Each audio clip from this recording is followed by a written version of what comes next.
Okay, welcome to this week's episode of KUDEN Radio. What just happened?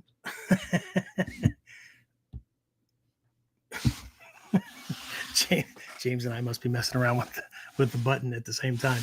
Anyway, all right. So, episode 246, and so what I've been thinking about here. For a while, I've been working on this book. I know I promised it a week and a half ago, but I seriously underestimated the amount of time it was going to take to edit and format the damn thing. So I'm almost done with that. So hopefully here this week, I will have the new Seishin Teki Kyoyo book out to everyone. Well, not to everyone. It'll be available on the website. All right, you can get it if you want it. If not, no harm, no foul. Those of you in the upper inner circle levels and whatnot, where you get access to everything, of course it'll be loaded up for you. Anyway, so but as a part of that, right, so the Seishin Teki Kyoyo, while there's lots of things that could have been added into that is a part of this spiritual refinement, personal development, self-actualization level of training within the Togakure school, I settled on 11, right? 11 training areas, skills, aspects, abilities, and we'll talk about how they relate to the 7 virtues of a warrior as well, kind of in passing. And then if anybody wants more than that, there's something else available as well. Anyway, but one of those 11 is something called Shugyo. Shugyo. I was introduced to this word like when I first started in this training in late 80, early 81, that'd be 1981, through the term Musha Shugyo, right? Musha Shugyo. And it was translated as warrior quest. And we'll talk about that a little bit, but I'm going to break that down a bit. And, but I got to thinking about that and the SHU HA RI training process. And something I just explained to students this past week, that if we're not careful, if we're not aware that it happens, and we don't understand the nature of the learning process, right? We just think we can just throw stuff around, do whatever, whenever, a la YouTube videos. I mean, people can do whatever they want, right? But there's a reason that these hardened warriors for centuries, right, used a certain training model and used certain processes, right, to become the people that we admire, right? But if we don't understand it, it can become the reason that so many people end up getting bored, getting frustrated, or just flat out quit. Without ever reaching the goal that they set out for. Okay. So anyway, we'll talk about that and a bit more when we get back. All right. So let's get this thing rolling. So the big question is this: how are self-defense and success-minded people like us, concerned citizens worried about protecting ourselves, our loved ones, and the things we care about from the monsters we know exist in the world? How do we train in a way that gives us the skills, knowledge, and understanding we need without becoming paranoid fighters or killers ourselves, and yet still allows us to be the hero protector the world needs us to be? That's the question, and this podcast will give you the answers.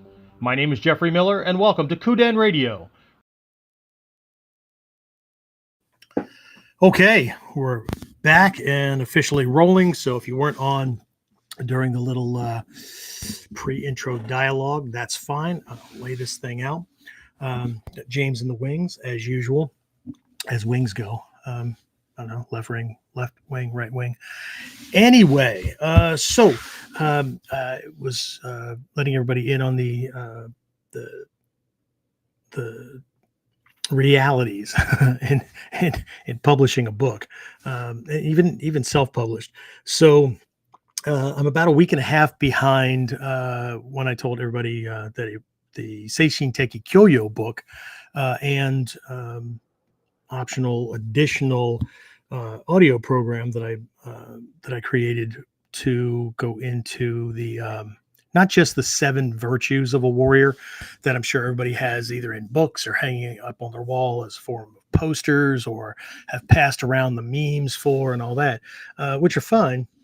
But I go into a little bit of the history and realities behind those virtues. But uh, so the book is behind because I seriously underestimated um, the amount of time it would take to edit and format the book because uh, I'm doing all of the not just the layout and whatnot, but also the graphics and things. And so all these sections, right, on each of these elements in the Seishin Teki, these different skill levels and abilities and whatnot. Um, and as I was saying during the pre-intro, um, while there were many other things that I could have added to it that are certainly a part of the Togakure Ninja's Seishin, um, I settled on 11 that hopefully will be safe and sanitary enough for um, introductory level students who might get a little put off by, I don't know, direct mentions to things like Kuji and Mikyo and things like that, right? So anyway, but as a part of that, I have access to certain graphics and whatnot when it comes to like images of somebody's hand done kanji, right? Shodo, the painting for the different things, right? But other ones, I had to dust off my my brushes and all that. And well, for those of you who are online, right, this is just one page of me getting back into practicing something that I've shelved for quite a while. I mean, I picked it back up fairly quickly, but anyway. So for the things where I couldn't get public domain or copyright free and whatnot images, which is a huge warning to everybody that has a website or puts together things or whatever. Be very, very careful when you use stuff that you find online. Just because you snipped it, just because you removed the copyright notice before you copied it and sent it out to all your friends or whatever, there are people out there, right? My first teacher in this art being one of them, right? Who has a lawyer on retainer and will go after your ass and take your house and all kinds of stuff, right? To make a point. Okay. And I can't speak for everybody that's out there, but if you're not getting royalty free, copyright free, public domain kind of things, it's trackable back, right? So be careful. Anyway, but so for the ones that I could not find, I had to make, right, and then I had to write and then do the whole transfer process, get it into my editing software and whatnot, and then I have the kanji.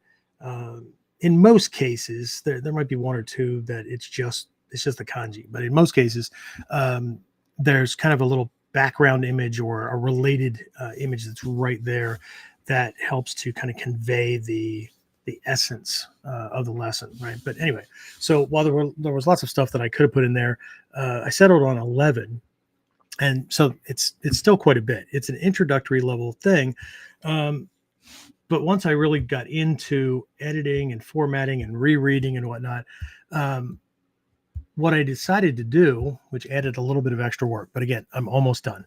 So what added a little extra work was there were already examples for each of the elements. So let's say we're talking about reigi, right? Reigi, which is respect and manners, courtesy, that kind of thing. And so not only did I have to do up the kanji and the imagery and things like that, but there's why this was important to the ninja, right, and why this is a part of the ninja Seishin Teki. But then anybody that's listened to previous episodes or was on for anything where I was discussing my plans for the book, there are three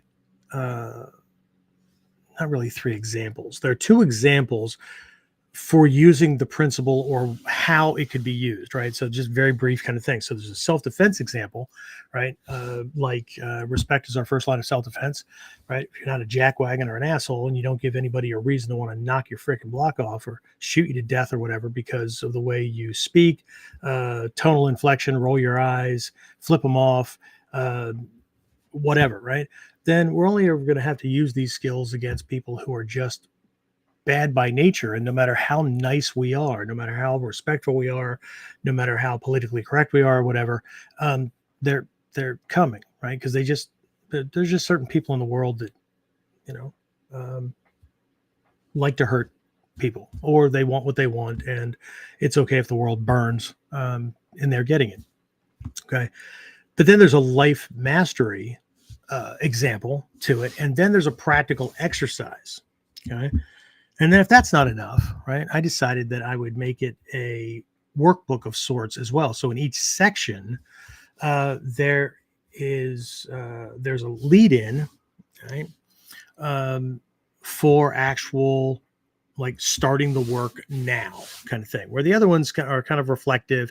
The practical exercise is an example of things, but to uncover areas where we might need to do some work, right? Because Seishin Teki Kyoyo, right? The first thing on the list in the list of 18, in all lists that I've received or I've seen from Hatsumi Sensei, I have seen other lists that people have generically thrown together and then threw Seishin Teki Kyoyo at the end as an afterthought because, you know, all the unarmed and armed and all the cool fighting stuff had to come first. Yeah, no. Okay. The Seishin Teki Kyoyo is what created a moral and ethical basis and an alignment with justice that the ninja operated from. So should they have to do some pretty bad stuff, right? There was clarity to it and there was reason for the greater good as opposed to, you know, I'm just an assassin for hire. So, hey, you know, give me a ring. But there's a lead in, and this is in every section, right? And for every one of the 11 elements, there's a lead in, and then there are three prompting questions, kind of workbook style. So there's prompting question, and there's some space, another prompting. There's like three of these for each one to help uncover areas where we might need some work, but also to identify things that we might be overlooking where we have used this and it has produced the kind of results that should prove to us that, look, you know, this has validity. Now, are there times that the opposite is true, that you do the opposite thing? Yes. Okay. But you need to go through other elements and understand, be able to assess and have certain qualities and kind of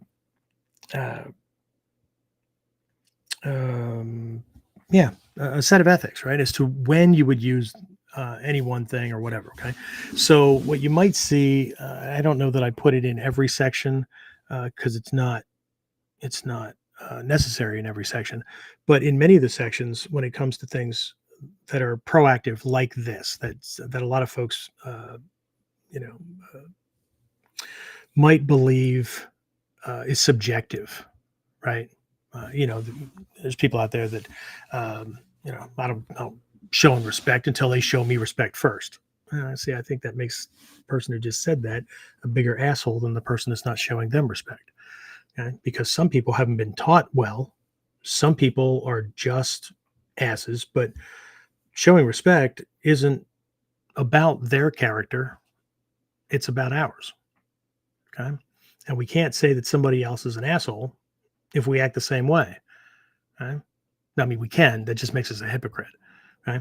But in sections like this, there is just a simple statement that there is a KUDEN, right?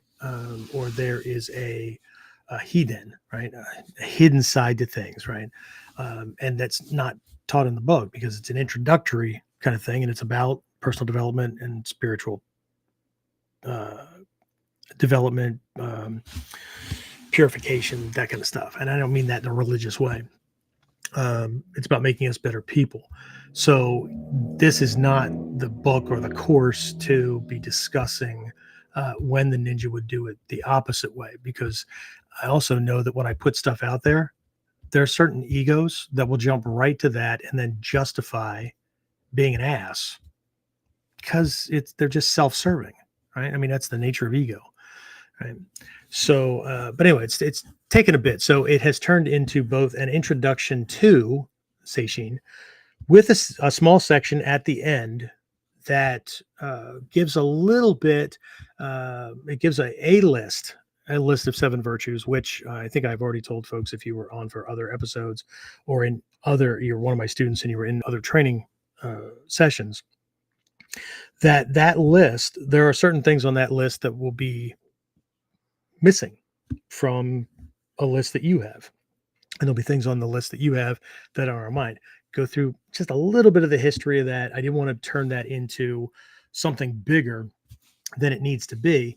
So for folks that are perfectly fine with that basic description, there you go. For folks that want to dive into it more deeply, and again, I didn't want to make that like a mandatory thing, in the order process or whatever, there's a way to add on this audio training that I did for one of my inner circle groups that went into the reason for discrepancies on these lists, right? Which is going to really, again, irk the people who are purists and they don't really understand how anchoring bias works. And what that means is that the way they were introduced to something is the way they think it is, and it's official, and that's the only right way, and whatever. I mean, it's a natural thing, not just in martial arts, not just in Ninjutsu, everything that we've encountered, right? So, but for those who want that, then I go into that side of things, more into the history of why there would be different lists, why there might be 7 in one, 8 in another, 4 in another one, whatever, right? But the meat of that program is based on the fact that there are several crossovers between the samurai, or what you would find in the case of conventional Bushido, right, and the ninjas Seishin Teki. But where are the similarities, right? Where is it the same for both, and where's it different, right? Why did the samurai work on these personal development skills or traits or character traits or whatever, right? And why did a ninja do it, or why was a ninja supposed to do it, right? Very, very different, right? So that's the crux of that kind of thing. But I didn't want this book to end up being bloated. Right now, I guesstimated before no more than 30 pages, but that was before I added the prompter things and made it a tool also. So it's not just for reading and whatnot. There's a tool that anybody that wants it can just begin immediately working on those things. And then, yeah, I know it sounds like an infomercial now, right? There's more, right? I decided that for who knows for how long, but at least leading into it, this is really made for folks that want to be proactive in this area. James and I have learned over how long, James? I mean, how long you've been helping me, but even leading into this, like some of our best programs, and I don't mean best because I made them, not from that perspective. I mean the ones that people enroll into more often than not, the people that are students that are looking for things that just are not covered that much, are the things on this side. So Ninja Mind, the Mikyo base kind of things, whatever, right? This life mastery stuff. And when I set out to write this, the last thing I wanted to do was write another freaking book that everybody else and their brother's written about it. So I did some research. Yeah, there's a couple of things out there, and they're from one or two perspectives. There's one or two that are questionable, as in, did they actually base it on historical anything? But I just did some research on how many things out there were, training or books or information resources, significant ones, not just a line item in a book, right? On the Seishin Teki Kyoyo. Not that many. So why not, right? I'm going to find out very, very soon if there's not that many because people don't give a shit, or if there's not that many because the people that are out there producing lessons or the teachers don't think that anybody wants it, or they don't think it's important. So therefore, right, they're not going to put it out. So anyway, again, a little bit of time here. I'll let everybody know as soon as it's done. But back to the beginning, right? One of these 11 elements in the Seishin Teki Kyoyo is this concept of Shugyo. It's the element of Shugyo, right? And again, as I mentioned earlier, I was introduced to this very, very early. I mean, like within my first, I don't know, month or three, this concept of a Musha Shugyo, right? Musha, everybody knows the names of their techniques, right? Like a Musha Dori, that kind of thing, right? A Musha is another word for, it's the same kanji, right? For the kanji bu, right? Bu, martial, right? Having to do with warfare. Musha, right? Mu and bu, right? So bugeisha, martial artist, bushi, warrior, musha, right? Same thing, right? So what you have is a martial person, right? So musha dori, right? This warrior catch, uplifting, elbow, shoulder dislocation, cool little lock, restraint, rip his freaking arm off, kind of technique. So it's warrior, right? It's a warrior kind of thing. And then Shugyo, break this down a little bit more here, but I was introduced to it from the context of it being a quest, right? A seeking out, right? I don't know, we'll do a little summation here at the end because, again, I keep trying to dissuade people from doing ninjutsu. Not because I don't like it. It's because there's certain character traits you have to have, and there's certain things you have to be willing to endure, or it's just fantasy land, right? So, but the concept of a Shugyo, right? And so this is not just a ninja thing, right? I thought it was when I was first introduced to it because everything was presented in the context of ninjutsu. Okay, when this stuff was first introduced, way back in the day, right? Even the way Hatsumi Sensei was introduced, right? He was 34th Grandmaster of the Togakure Ryu of Ninjutsu and 8 other lesser known martial arts. Right? They were just kind of in there. So, there's a Budo and all that. And that got opened up and expressed differently over time and stuff. And that's fine. But I, like maybe some other folks that this is how they were introduced to it, might think that this is just a ninja thing. But it's not. Warriors did this kind of stuff all the time. Right? A Shugyo, this concept of a Shugyo, right? Because it actually originated, or at least historically, we believe, right, for the most part, just like the dojo concept, right, originated in Buddhist circles, in Buddhist sects, because they needed places where they could meditate and do training and study and whatnot during bad seasons, inclement weather, that kind of thing, right? And so a lot of things that we have in the martial arts, everything from the way dogi look, right, or keikogi, martial arts uniform, to bowing, to certain symbolic references in the dojo and whatnot, were all borrowed from that direction, including the Q and the Dan ranks, right? Not belt colors, right? That kind of a system was originally invented by Jotaro Kano, the high school or school principal / teacher who knew Takama Sensei. And so he's the one that came up with the whole judo idea and whatnot, right? So, but the Q and Dan ranks was a way to kind of move somebody through their understanding and levels of achievement and whatnot in Buddhism, dojo thing. So a lot of these things came from that direction, and so the Shugyo, uh, as a concept, as a certain type of practice, right, came about um, from those circles as well, because this quest, the idea is to get out and go explore, right, to challenge your belief system, um, to put what you know to the test. Okay.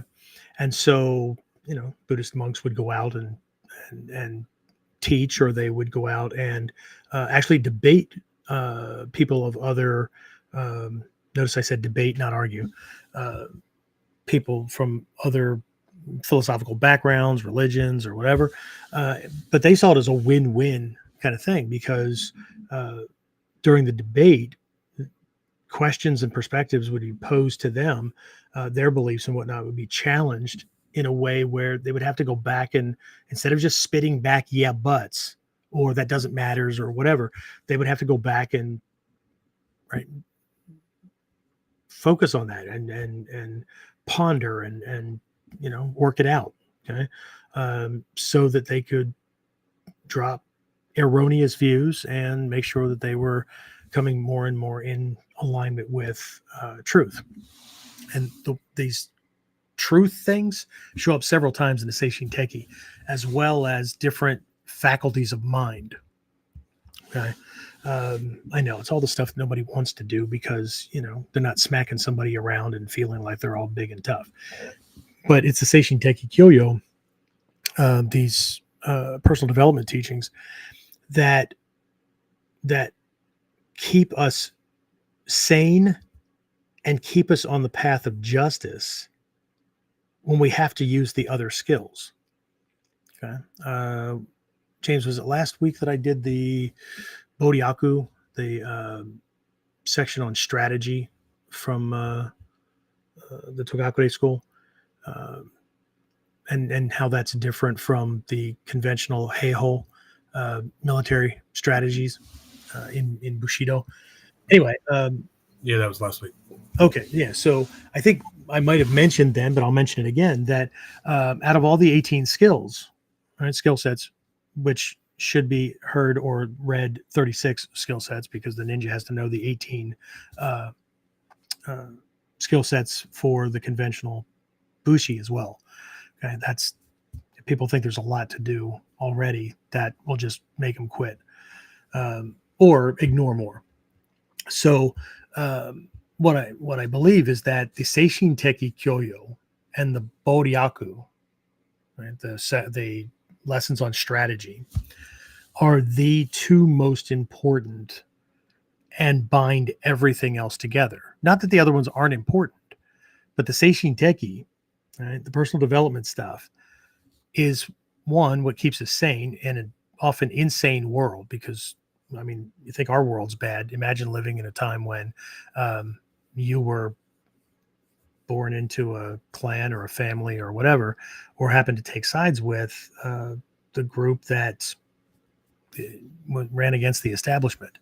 And the laws were such that these people who had certain titles, samurai, bushi, whatever, right, were within their right to legally come and just slaughter you, because you broke some law, right? You weren't of the ruler's religion. You were not of a certain social class. You were involved in, or had weapons or knowledge or whatever that could, at least they believed, right, could take over the place and whatnot. So, right, we're going to quell that before it even gets started. So all the other skills on the list, right, are some pretty bad things, right? I mean, you're firing explosives and stealth and infiltration and disguise and impersonation and all kinds of stuff, right? So this is the ethical and moral base, right? What ties you to the realms of truth, justice. I'm not going to say the American way for the Superman fans. And then the Bodhyaku, the strategy, right, is, yes, it's a section in and of itself that tied into like how to do certain things, how to employ certain types of strategies and whatnot, right?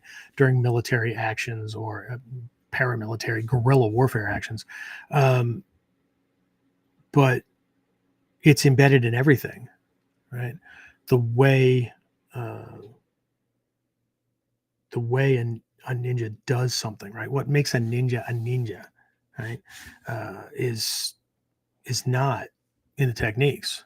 It's not in the moves.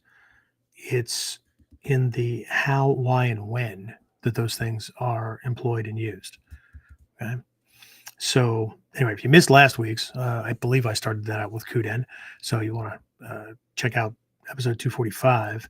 And then Whiteboard Wednesday, I went into that even more. And then those who were in for the Friday virtual class, that we actually started with really, really simple techniques that people get in Mod 1, right? In 10th Q, 9th Q, for those of you who understand that kind of system, right? To show how the way we're doing the technique actually fits the strategies and tactics within the Bodhyaku and several of the sections in the Togakure school that are known as the Tonko no Jutsu, right? Tonko no Jutsu.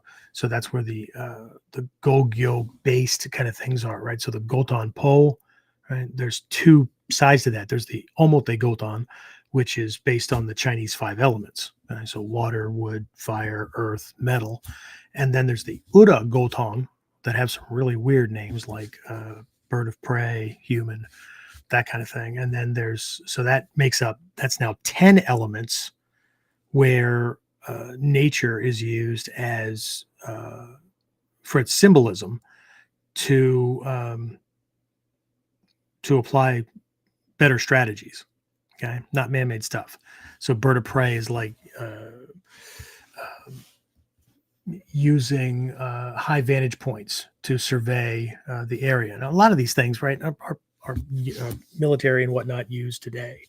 People will often go, well, our modern, military uses that. No, yeah, I know, but how often is this taught in the context of martial arts or self-defense training?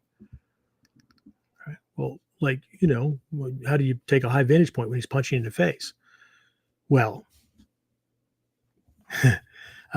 during last week, during Whiteboard Wednesday, I highlighted that any of you that have our 8-phase framework, 8 phases of effective self-defense strategy, which is also our training model.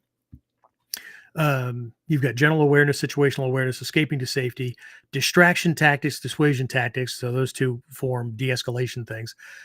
Physically handling the situation, which is where most people just gravitate to. Post-incident recovery, which could be anything from PTSD to calming down people, medical treatment, all that kind of stuff. And then wrapping it up with defending against the legal system if necessary. Okay. That is built upon and is a reflection of Bodhyaku. Okay. So how do I take a high vantage point? Like a bird of prey when he's punched me in the face? Well, you can't. It's too fucking late because we assumed that I didn't need to take self-defense action or apply self-defense principles until somebody was actually trying to punch me in the face. But if we're actually using situational awareness instead of just nodding whenever the teacher talks about it, yeah, I know those things. Yeah, there's a difference between knowing it and actually applying it every day. I don't think there's a day goes by that my wife doesn't look at me and either ask me what I'm looking at or lean in and go, cop eyes, because that's what she calls it, right? Where I'm just scanning, I'm just looking, right? What are you looking for? What are you looking at? Nothing and everything. Initially, I'm establishing a baseline. What's normal here, right? So that my Boca's regions on both sides of my brain, if I establish a baseline, then subconsciously, I don't have to be staring. I don't have to be over vigilant, looking for bad shit to happen, right? I establish a baseline for normal. That programs my brain, and now Boca's region, this part of our brain that filters out all the normal stuff that happens on a regular basis. So the lower reptilian and mammalian functions that are there for survival can perk up as soon as something breaks that baseline. But if we don't train ourselves to do it, and I don't mean train ourselves to do it so that like we know it and we've done a couple exercises. I mean train ourselves to the point where we can't not do it because it's so much a part of who we are. Right? That's how deep this training goes. So anyway, the Bodhyaku is in everything. The other 10, there's 20 elements, right? The first 10 is the Gogyo and the Ura Gogyo, or the Gotonpo and the Ura Gotonpo. And then the other 10, Tento Jupo, are the use of the elements, everything from, and they're designated, snow, fog or mist, sun, moon, that kind of stuff. And they all are symbolic of specific types of strategies. Some apply in hand-to-hand kind of things. Some apply in other situations. It could be a relationship. It could be dealing with a pushy salesman. It could be dealing with, preventing or dissuading somebody from taking action because you're using things a certain way. Some are directly related to guerrilla tactics, right? So, but anyway, right, all that is in Bodhyaku. I didn't go into all that during Whiteboard Wednesday because normally what I go into is a broad enough thing to kind of leapfrog off of KUDEN, bring it into the physical realm, and then from there, some aspect of that will form the foundation of the physical techniques that we do on Friday. It's Bodhyaku, right? But it's also Seishin because it controls the mind. It controls the narrative, which is what Bodhyaku is, right? It controls the narrative so that students can stay focused in a given area long enough for things to sink in. Okay. But if we don't do it long enough, it stays in left brain surface memory. And then as soon as we learn something new, or we get off the podcast, or we leave class or whatever, and then we encounter something new, that part of our brain can only hold like 7 or 8 bits of information. And as new things come in, the shit on the tail end gets bumped off. It's kind of like trying to continue to fill the bed of a pickup truck from the front, right, where the cab is, dropping stuff in, but there's no room. So when you drop that in, let's say it's bowling balls, right? You get bowling balls that roll off the tailgate, right? Well, you just keep the tailgate up. Yeah, but you don't. Anyway, so no analogy fits everything. So anyway, the Shugyo, right, let's get back to the Shugyo here, right? The Shugyo was often used where they would go out and do things, right? Go and test things. Takama Sensei went on a Shugyo, right? He came back from China ill. He had dysentery. If anybody knows what that is, that's the shits, okay? In more ways than one, okay?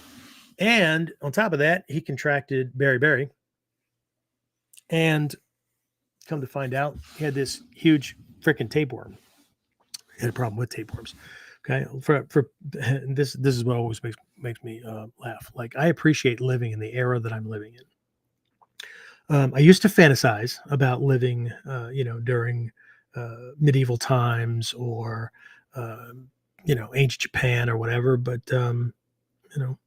as I've studied more about history, no, thank you. Okay, because they didn't have running water and flushing bathrooms and deodorant and things to kill lice. And most people had combs, not just to make their hair look pretty, but to keep the damn lice at bay. Right. So no thanks. Right. We watch old movies and stuff of, A Christmas Carol or whatever with Ebenezer Scrooge and that kind of era, right? That Victorian era and whatnot. People wore overshoes and they wore trench coats and they wore these top hats, and it kind of gives us this it's now used and seen as like an air of mystery, right? Except that people had piss pots and they threw their shit and piss out the window onto the street down below. So if you didn't want your freaking regular clothes, your suit, your regular garments, and all that kind of stuff, to reek, which can you imagine what the place smelled like? Right. People can't walk past a sewer drain that has some backup going on without like freaking out. Right. That's the world. That and body odor and all kinds of, the stench of rotting corpses. And can you imagine? Right. I can. No, thank you. Right. So anyway, so that's not a Shugyo I want to take. Anyway, so now the Shugyo that's listed in the book in Seishin Teki touches on this just a little bit, but there's a whole other aspect to Shugyo and what it represents. We'll talk about that in just a minute. If we break down the kanji, we can get a better feel for what they were looking at. But often this was a journey or a trek, or people go out in the world. Bushi, right, that were on a Shugyo would go out and request a lesson, which was the polite Japanese way of saying, tell somebody you want to fight them. And they would fight different people and stuff like that to hone their skills and, test things. So all the exploits of Musashi, right? That was a Shugyo. Okay. Went out to test stuff. Takamasa sensei went to China, right, to test stuff. Okay. But when he came back, he took on a whole different Shugyo, because by conventional medicine and all that kind of stuff, right, he was dying. Okay. So he decided that he would go and train and apply this stuff, including the macrobiotic eating and all that kind of stuff, right? People want to do everything the traditional way, right?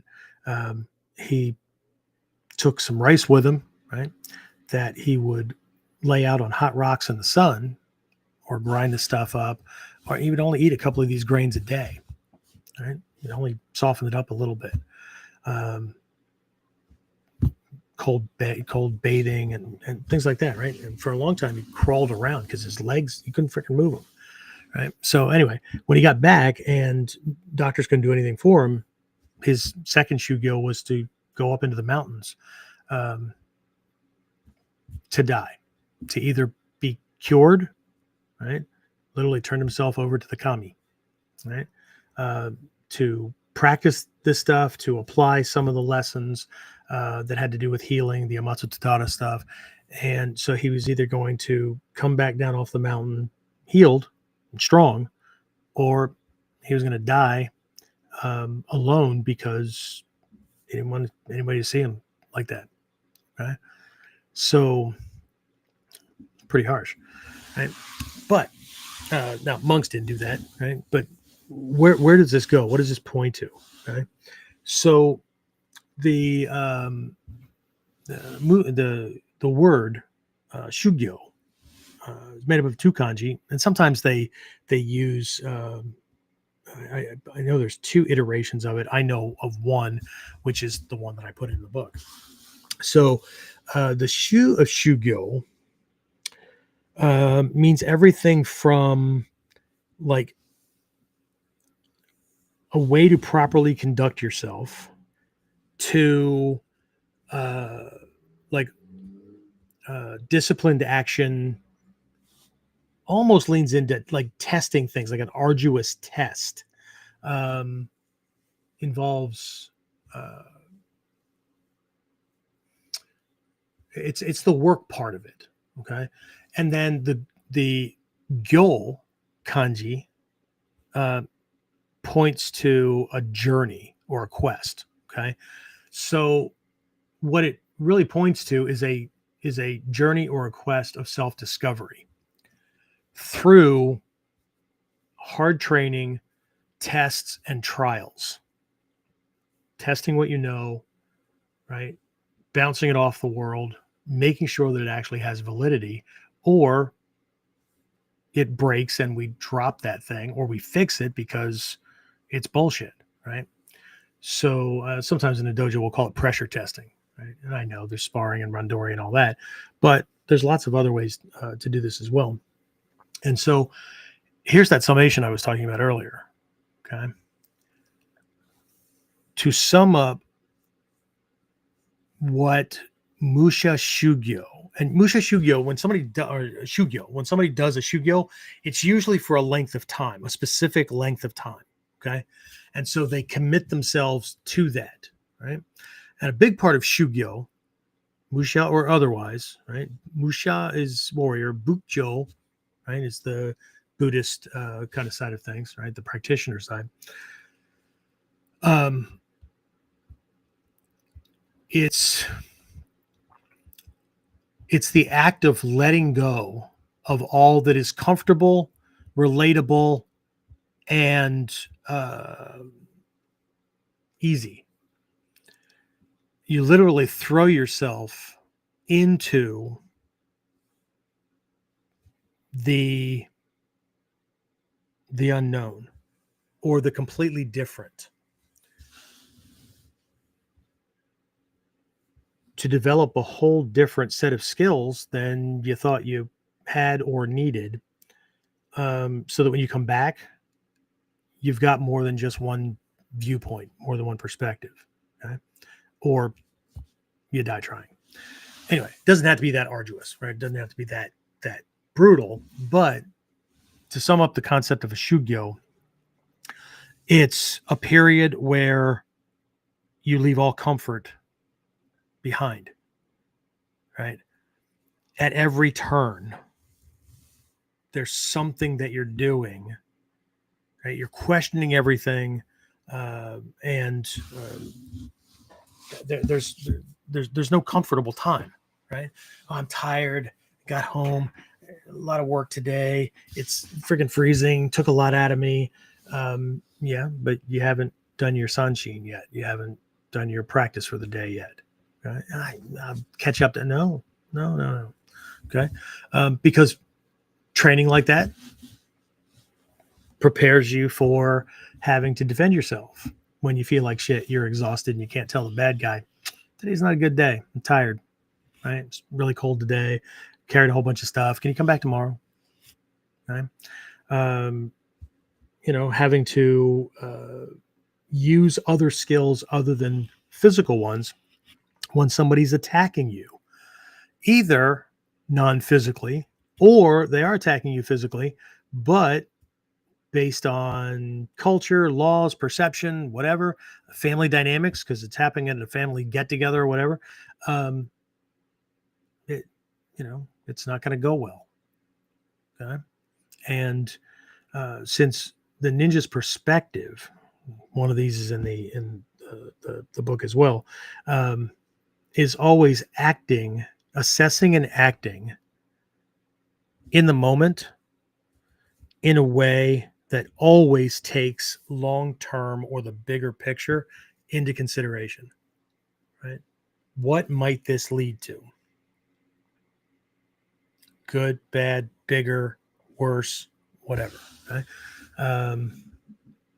So very different. So Musha Shugyo, we could sum it up as, and a lot of schools do. They sum it up as hard, consistent, dedicated training with your martial arts techniques. Right, you just keep at it, hammering away. But from a ninja's perspective, right, there's more to a warrior. There's more to this realm than just that. So we pick something and we put it to the test. All right. It's kind of like learning a language. Okay. You learn a language, hopefully to use it and communicate with people. So when I go to Japan, I know my language skills. The best part about my language skills is pronunciation, because I spent a long time on the vowels, or not the vowels, but the syllables and the pronunciation to do it like a native speaker. The Japanese speak from the back of their mouth, top of their throat, not from the front of their mouth, and lips and tongue and all that kind of stuff.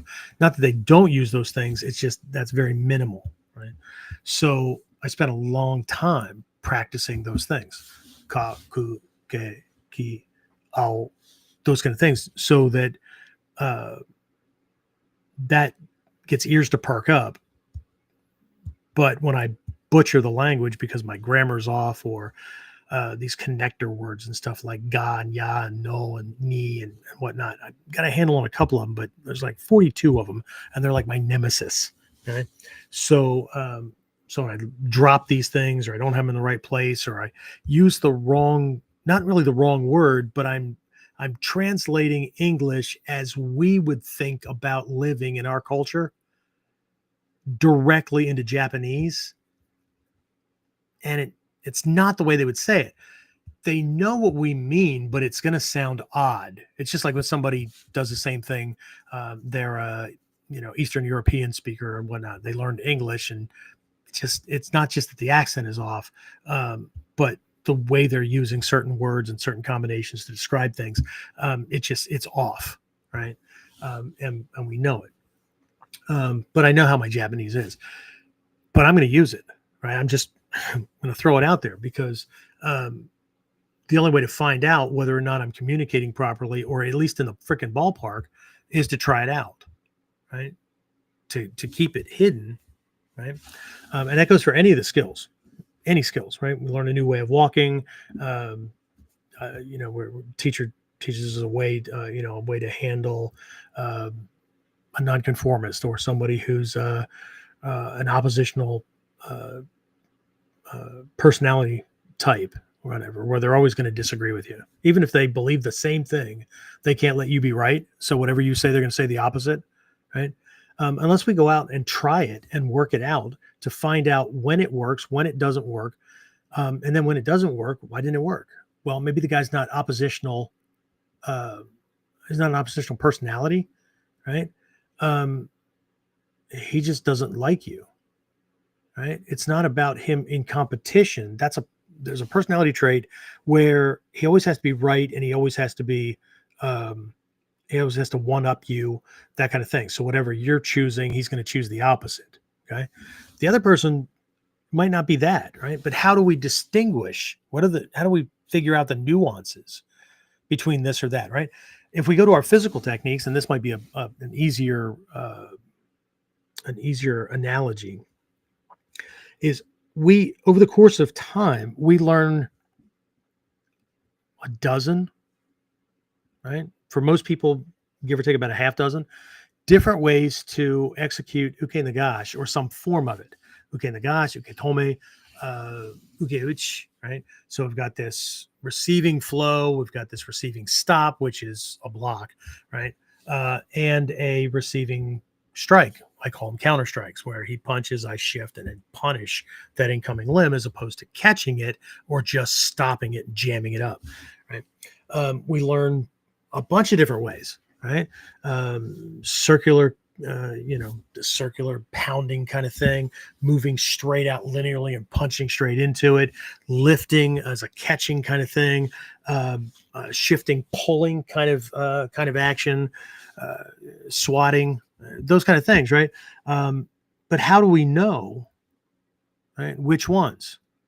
Well, that's where Randori training comes in the dojo, and that does not directly translate to sparring the way most people think of sparring. Randori is free response, but there's a paradigm. There's a box that you're in. Okay, so my partner's going to throw different types of punches, right, one at a time. Throw different types of punches based on either ones that he knows and can do well, or based on ones that he's seen, whatever. And so now, assuming that I've already gone through this with those different types of punches and learned how to effectively evade, so that my naname, my tai sabaki angling and distance and positioning against each one of these things, puts me in the position that is correct for Budo or Ninpo Taijutsu. Okay. Not just, well, I got out of the way. Well, that's true, but you're wide open and you just died. Okay. So when I'm doing this, testing my uke nagash or my uke uchi or whatever, right? I'm going to try applying these different things to these different types of punches, arms, whatever, right? To really discover why an Ichimonji no Kamae, as in like the general version, Seigan no Kamae and Kotoryu, that kind of thing, won't stop, right? Won't stop a right power hook from somebody who's jacked in the arms and shoulders. It'll just either knock your arm aside. It could torque or tear your shoulder joint in the process, but either way, it's knocking you off balance, and then you're getting nailed from the next one. Okay. The angling that most people learn and most people think is gospel is based on a tsuki, based on a straight on punch. The angling against a hook punch or an uppercut or a diagonal lifting uppercut or what is not the same. So if we're always going to the same angle, that's what we're confident about. Well, our Musha Shugyo is going to start and end with somebody beating the shit out of us out in the street. Okay? By doing something where we just dive into an aspect and just work on it, and commit to a certain amount of time, right? To get good at this, to figure it out, to figure out where I'm wrong, to figure out where I'm right, to figure out where it's slightly broken, but I need to adjust it so it gets in line with the truth or the principles and concepts that actually makes the stuff work, and not what we freaking think makes it work and makes us feel comfortable because we think we know. Okay. Now, that's fine. That's a Shugyo. So the things that I'm also putting out as kind of, I don't know, call them bonuses or whatever. I'm not going to do it for very long because it's going to be difficult to keep up with. One of them is just a checklist, right? That kind of a self-assessment kind of thing, that somebody could go down through and kind of keep track, right?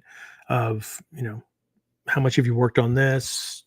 What about this? Shit, I haven't done anything with that. I don't even know what the hell it means. I read that section of the book. Still Greek to me, so to speak, right? But there's also another kind of a bonus training that's coming with it. That's I haven't decided yet whether it's maybe I'll just let you guys decide. 7, 10, 14-day challenge where you pick one of these, and that's what you're working on for that duration. That's where the mindfulness will be held. But again, I'm putting these things out. I know that some people are going to get it just out of curiosity, just to see if I'm full of shit, whatever, which is great. They still, like, I don't know, at least paid for the services and whatnot that takes to give all this stuff out for free. And other people are going to get it because they have the intent to do it. But these extra things are added on for folks that like want to actually do the work. Right? And to do something for, and again, it's only like 7 to 14 days, give or take, right? I mean, it's not like I'm taking you to Mount Hiezan, and you're going to have to do the Shugyo with the marathon monks who are doing their thing. So, they're going to go from the top of the mountain down into the city of Kyoto, circumambulate this traditional route, stopping at certain temples, not all Tendai, doing a blessing and whatnot, go back up, fix their traditional grass or straw sandals that these monks have been wearing for hundreds of years. And you're going to do that only getting 2, maybe 3 hours of sleep a night. And you're going to do it for 100 days. Okay. And if you quit, or you twist an ankle, or who knows, right? You get sick or whatever, and you cannot complete it. You're carrying a dagger or a rope, so you choose the method of seppuku, because you failed. And I know there's lots of people who listen to that and go, fuck that, man, I'll just sneak off into well, then why bother start? If you know that you can't keep your own word to yourself, then why bother? And again, when I say you, that's generally speaking. So if that landed on anybody and you thought I was talking to you, I was not. However, probably wasn't talking to the guy next to you either. That's what my teachers have always said. So anyway, that kind of leads into the Shugyo part, where I'm providing a tool where somebody can choose one of these areas and spend a significant uncomfortable amount of time working on it to actually get good at it. And it's only one of 11 basic ones because, like I said, there's other ones in there that some folks have already started. They're working on other things, but Kuji's not in there, and some of these other things that could be, but are not. Right? Anyway.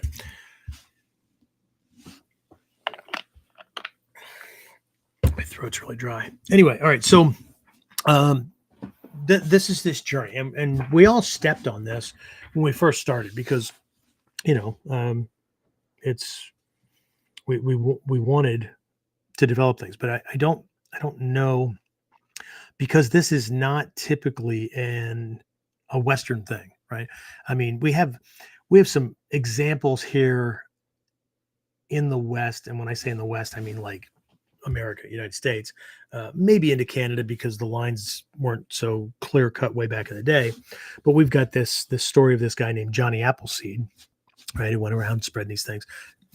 Not that it was hard, but I mean, all he ate was friggin' apples, and that was his plan, to plant as many apples as possible all over the country. Whether it's true or not doesn't matter. Right? It's a representation of this thing where this guy wasn't going to eat regular food, clothes falling apart. All he was doing was, was on this quest to do this thing, and it's neither easy nor convenient, right? Nor without risk. Okay? So I don't know, but either way, we don't typically in common circles, we don't have this concept, right? So when folks come to martial arts training, martial having to do with warfare, martial having to do with becoming one who is capable in that or in those realms that are related to it, okay? Being a peacekeeper, whatever, right? We're not really introduced to the concept that this is a quest, this is a journey. This is not supposed to be easy or convenient, right? This is not the well, I'll send the teacher an email telling him how poor I am and I can't really do anything to get the training, but I would be so happy and so blessed if he would just send me all of his training materials and videos so that I could become a real ninja. Now, it'd be nice if I made that up. It would also be nice, not that I would wish that condition on anybody, that when I looked up the person's profile online, which means that he has access to a computer. Okay, maybe there's a library. Okay, I'll give him that. But when I look up his profile picture, he's not wearing Aeropostale and $300 fucking sneakers.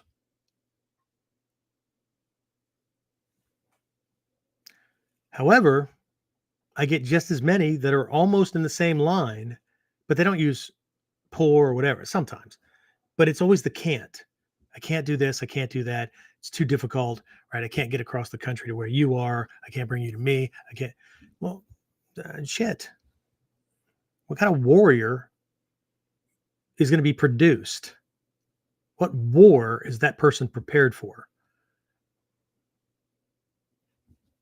I don't know. Maybe the Lilliputians will attack again. Who knows? Anyway, so but the Shugyo thing is huge, right? It is it is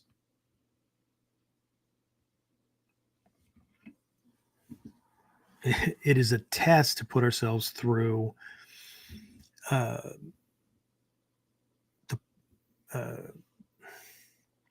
a maturation process. It's not about maturing, although one will mature. It's pushing ourselves to do the uncomfortable, to do the painful, and not just physical, emotionally, mentally, right? Nobody wants to be told they're wrong. Nobody wants to find out that a long-held belief system that they inherited from dad and grandpa is bullshit, right? But it worked because we kept within our same circles where everybody operated the same way. But as soon as we step outside of it, that's what Hatsumi said they did, right? Um, he studied for a lifetime to get good at judo and some of these other martial arts, right? The end of World War II comes around, and he and several of his peers are teaching judo to GIs and other allied forces, right? And, things that took him 10, 20 years to master, these Westerners are picking up teachers and throwing them, right, with these judo throws and stuff like that, like in days or a matter of weeks, right? Just because they're taller, leverage is on their side, and their natural, what he described as a natural athleticism that the Japanese body has to work on more, right? Because it's very thin and the way the muscles are built and whatnot, right? It's not that they're not strong, right?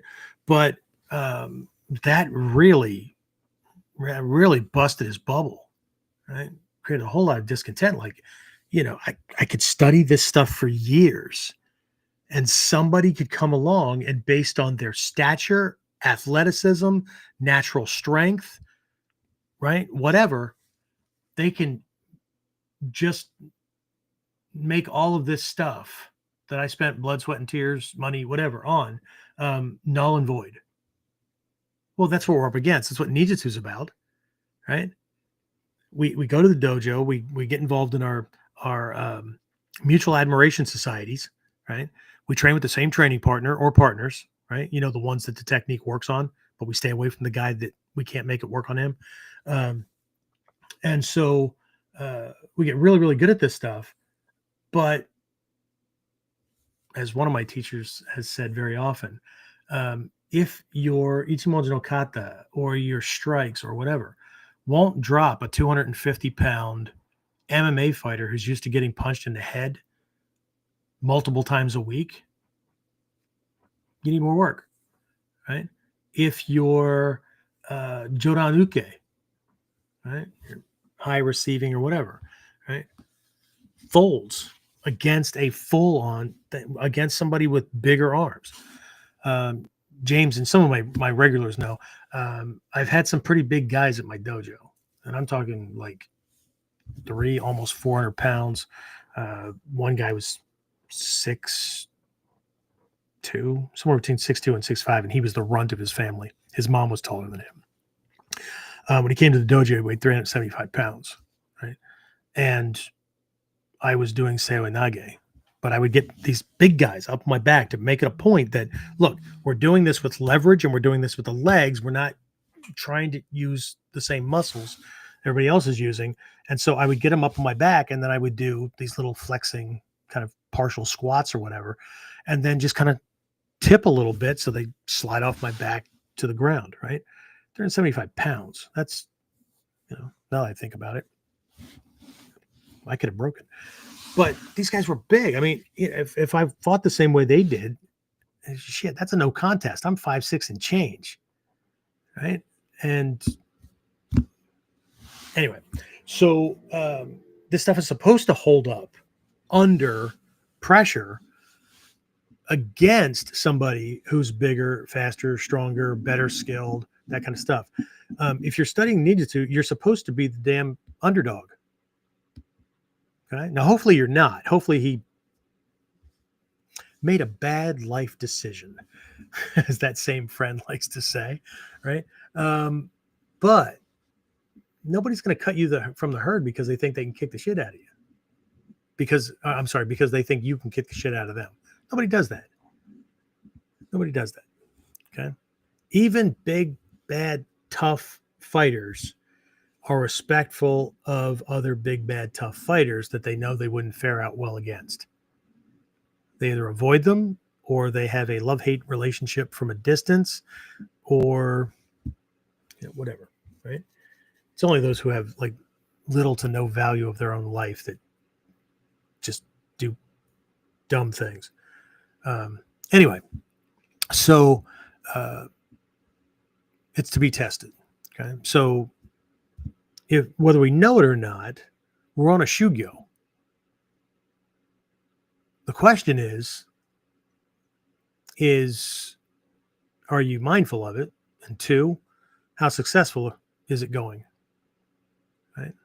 How long do we stay in discomfort? How long, how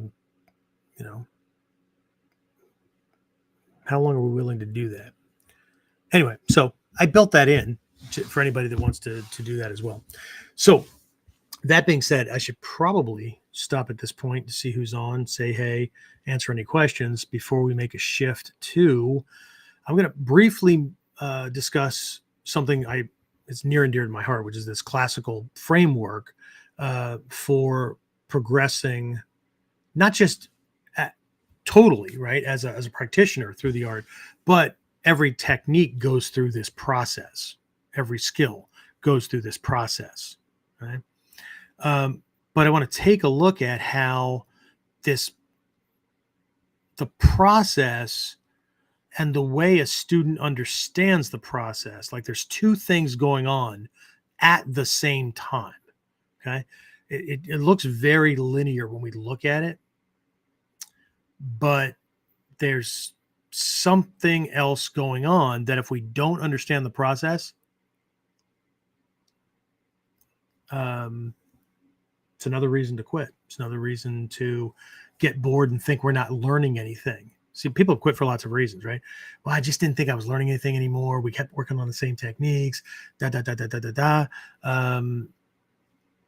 whatever. Right?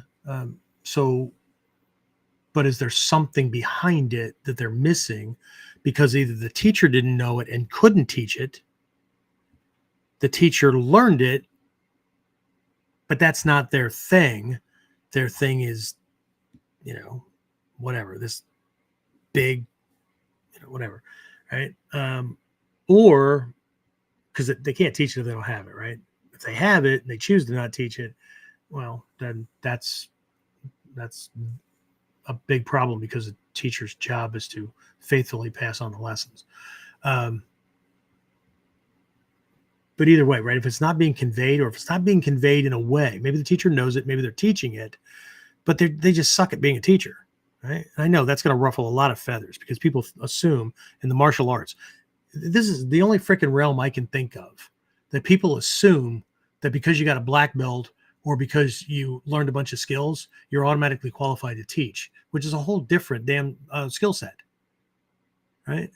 Being able to speak someone else's listen, to be able to put things into context, to be able to use certain analogies or whatever that allow certain learning types, personality types and whatnot to actually comprehend the lesson.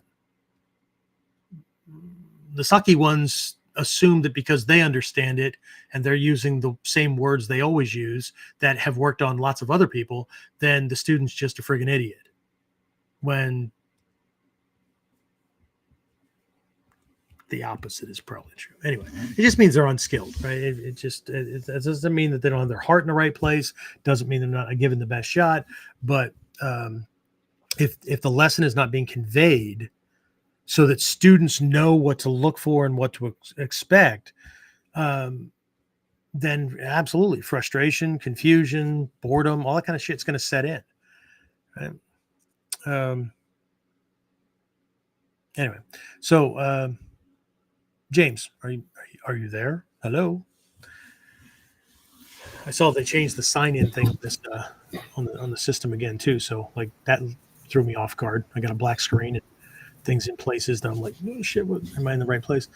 Anyway, before we talk to folks, I'm going to call back to our instructor training program, which at some point I should probably re-release. But either way, what's one of the first lessons I teach all instructor candidates going through that program in my school? Every class you teach, every student is one step closer to their black belt or one step closer to the door.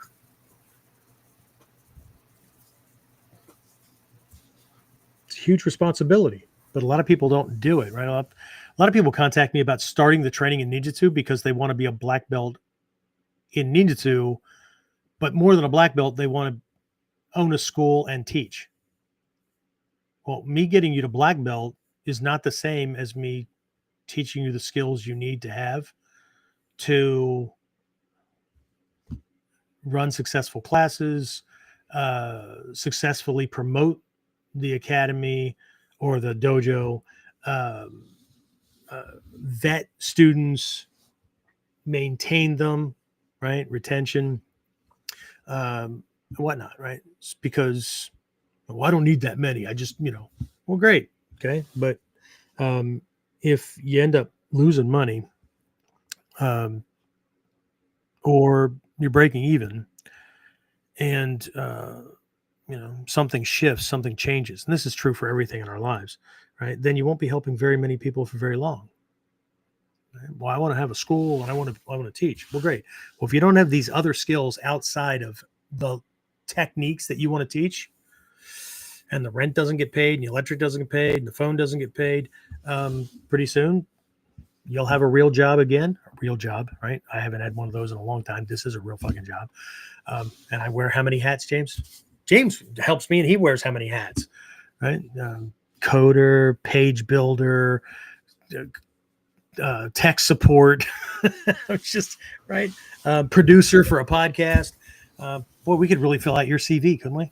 Just what you've done here, right? So, but if you're not doing what you're supposed to be doing, that you're at least breaking even on the operations, you're not going to be helping very many people for very long. Okay, and there's nothing. I've been disappointed with this, and I bet there's several people that are listening to this either now or in the future when it's on the podcast services, that have been stung by, like, they started learning from somebody and the goal was to earn their black belt, but that teacher lost their job, went through a promotion, got relocated somewhere else, went through a divorce, lost everything, whatever. And next thing you know, they're not teaching. And then, then what? The one thing that I want students to know when they enroll with me, unless I die, and I've got other people trained to cover the classes or cover the lessons as well, but unless I die, the stuff that we're running is going to be open and available at least long enough for them to get their first or next level black belt. If somebody can't keep that promise, or they don't have the skills to be able to make that a reality, because that's a promise that people make when they accept a student, right? Then what, right? If they can't make that promise and they can't keep it, they have no business starting a martial arts school, right? Especially the ones who are like, well, I don't want to make any money off of it. I just, I enjoy teaching. Well, then teach for somebody else. Go teach at the Y, right? Don't start at school. The reason why most of them go out is because people they don't have the requisite skills to run a martial arts school. Being a good teacher, knowing the techniques and being really good at the moves isn't even on the list of the skills you need, right, to maintain the operation so that students can trust that they can continue moving for as long as they'd like to go. Okay? Well, you need to be able to teach. Yeah, you do, because that's what they paid for. But if you're not growing, if you're not making up for the attrition that happens every month, attrition is people drop out and they're not paying for classes. Okay, Hatsumi-sensei is able to do what he does because he's drawing from a worldwide market, not from a small town. Okay. Well, not anymore, but you know what I mean. Anyway, all right, James, who's on? Looks like we got Dave, Merrill, Trinity, Victor, Jared, Greg, Greg from Australia, Greg? Greg from Australia. Greg. Awesome. Carl make it this time? I have not Pretty sure he seen sent it us an before. email that like he wasn't getting emails about the podcast. So like, Carl, where are you? No, he's probably working. If police work is anything down under like it is here, it's shift work. So That's that all it's signed in. questions, comments, complaints. Don't tell me about. Every once in a while, we have one or two people sign on that James filters out. One likes to ignore the fact that I told him that we would not be interacting with him because he, one, is disrespectful. Two, overloaded our system. And three, did not respectfully change his attitude or behavior when he was told that, like, you're overloading the system, right? The stuff that you're sending us has no bearing on this particular teacher-student relationship. And then that turned into verbal attacks. And just in case he is listening or anybody else is listening, we have all of the emails back and forth. One, for legal reasons, and two, it's just a protection kind of thing, right? So the death threats are on file as well. Okay. So, and now he's not using email. Now he's going through a newsletter contact form on an old site that is easily ignored. But anyway, so no questions, no comments. Dave just said retention is always the difficult part. Retention is the difficult part because most martial arts instructors believe that students are solely there to learn the techniques that are being taught, which is not, well, they are there to learn what you're teaching. However, that lesson that all my instructor candidates get early on, that James was so eloquent in reciting back, right? Every class that we teach, every student is either one step closer to their black belt or their next level black belt, or one step closer to the door. There's lots of reasons that they could be one step closer to the door, but the biggest one that the instructor has control over is the student's state. If I'm always describing things the same way, or I call it teaching to myself, right? This is the way I learned it. This is the way I understood it. And so therefore, right, I'm probably hitting at best 2.5 out of the 4 different learning types. Hitting dead on the ones that are like me, and I'm hitting maybe a secondary one because they're able to, their level of intuition, right? They're able to intuit what's going on based on the way they normally learn, right? So they're picking it up that way. And I'm giving a little bit extra out of a third one, but that's a huge reason, right? Another reason is the instructor expects that all students have the same level of commitment and dedication, level of understanding, aptitude, desire, whatever that they have. And so they just go through it like a I can't even say bull in a china shop anymore because Mythbusters already proved that wrong. So, how about a human in a china shop? That'd be good, right? 3-year-old that's not being minded by the parents anyway. So there's lots of reasons, but it's usually the experience. They're confused, or they're frustrated, or they feel like they've been tossed into the deep end of the pool, kind of thing, and or they feel lost. And I know that we've all been interested in martial arts for a long time. We probably dabbled. We have certain personal or personality traits or characteristics that allow us to endure things that the average person might have to be nurtured through. And I don't mean watering shit down so because people want to jump straight to that. I'm not watering shit down for anybody. All right, well, how about if we not how about if we not start a new student at the level where we are, assuming that all the stuff that we didn't realize we were learning and developing, right? That's why first degree black belts who sit on a black belt panel in my dojo don't get voting rights as to whether somebody passed or not, especially like lower level people. Okay? There are rare exceptions, but typically speaking, and the newer they are, the less they're going to get an exception, because Shodans are notorious for forgetting what they look like or what their skill set was like or whatever when they were at that level that they're judging right now, because they know this. And when I say Shodan, that's for any rank of anybody who actually still thinks that way, right? So anyway, but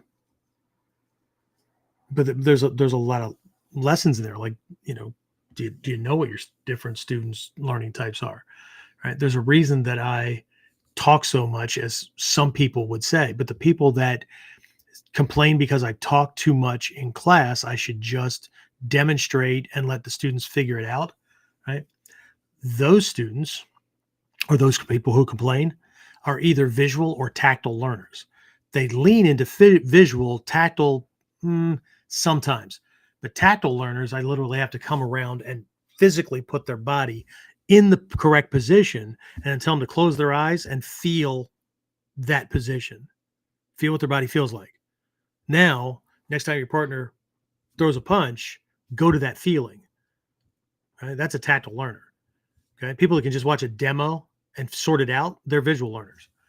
Okay, some people, right, between auditory, they need to hear it, they need to have it explained, right, or be told step by step by step. Okay, all right. What are we doing? What are we going to do next? Right. Okay. You're going to shift into Ichimonji. And where are you going? You're going over here. Right. Okay, good. Right. So got that? Ready? Okay, go. Right. So some have to be led through that way because that's their door into the processor. But other ones are so cerebral on learning charts. This is the quadrant that I end up in. And I am like so distant from everybody else that is in the same class where we plot these things out, okay, where they're able to take the written word or the spoken word and actually be able to visualize it in their head and duplicate it. But this was a skill that the old masters had, because that's the only way you get kanji off of paper and turn it into a technique, because they didn't have video. Okay. And often these people, like Hatsumi Sensei, can you imagine Hatsumi Sensei not traveling those long distances overnights to and from Takamasa Sensei's house in the early days? One, because, well, it's just too far. You know how much train tickets cost? Okay. But complaining because Takamasa Sensei gave him written descriptions of things to do and to learn from, wrote these little mini books and stuff like that, sent him home to study. Like, don't you have a video for that? Right? Like, I can't learn from this, right? Because I'm not in the dojo with you. I'm not in your house with you. Like, I can't see you doing it. So it's part of the Shugyo. You figure it out. Okay. So, but anyway, there's lots of pieces to that go into training someone to be a teacher, without the assumption that just because I learned it and just because I have a certain color belt around my waist that I'm automatically qualified to be a teacher. You can teach, but that doesn't mean that it's landing. Hatsumi Sensei has always, and for anybody that's simulating that version. It's in writing. It's in several books. If you go through enough videos and you're not just looking at the techniques and fast forwarding until he does something else, and you're listening to what he says, right? There's been lots of times when he said he's a terrible teacher. There are lots of senior teachers in the art, Shidoshi and whatnot, that are way better teachers, right? Wasn't really setting out to be a teacher. He was showing possibilities, and those who were able to grasp it and had a higher degree of intuition would pick it up. Other people are going to need explanations. They're going to need strategies. And if they don't understand it, right, and that's where other skills like being able to, I know what this person's job is or their occupation or something else they've done in their life. And I can borrow something as an analogy because it's the same principle as this technique is using, and then feed that back. This is like when you with this thing in that location. Ding. Okay. So, but again, they're just different skill sets. And, because I didn't have all those skills when I started teaching, I had a concern for people because of my background and didn't want people to be victims. But after losing a shit ton of students over time that could have done really, really well, I figured that maybe there were some things that I didn't know. And the rest is history. So when I run an instructor training program, it's not, here's how to teach this technique. You should know the technique. And if you don't, then use one that you do know, but you're going to be pre-framing them or reframing them so they don't get in their own way. All kinds of things, right? And if you can learn to really speak to their listen, you'll learn to identify their satyr type very, very quickly, which is the one of their 5 senses that they process their world through. And they tell you what it is every time they speak. And all you need is a consistent conversation for about 5 or 10 minutes. And that includes the testing part where you feed it back. Okay? It's also part of, it would have been a part of the ninjas, not just Henso Jutsu, but the using the Bodhyaku areas where you would have been getting them to agree with you, nurturing allies, those kind of things, right? Because it establishes rapport very, very quickly at a subconscious level. So they trust you, but they don't know why. Or if you're not using it, and it could be one of those elements that is important in this particular context, whichever one you're in, right? If you're not using it, it could be the reason that the person's like, I'm not sure about them. I can't put my finger on it, but I'm just, right? Everything else about you could be right, but you're missing this one little piece. Okay. But all of these things are shortcuts into somebody's subconscious, conscious, and unconscious levels that work together to produce understanding, comprehension. It's just like reading. If you're reading something and you hit a word that you absolutely do not know, the trick is to know that you don't know and stop and then go look it up and then come back and reread that passage so you can blow right through that, because comprehension drops below 10% as soon as we hit a word that we don't know. Maybe that's why people don't like to read so much.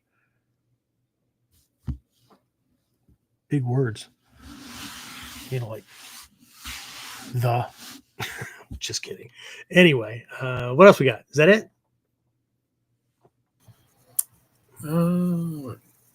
Greg just said, I don't think I will ever learn a technique fully. Changes always happen. It's what's fascinating about this system, never-ending learning. We're about to talk about that. That'll be cool. And while that is true, there is a point where you need to stop learning on a certain level. Okay, that's what Hatsumi Sensei means in part when he says you need to forget the technique.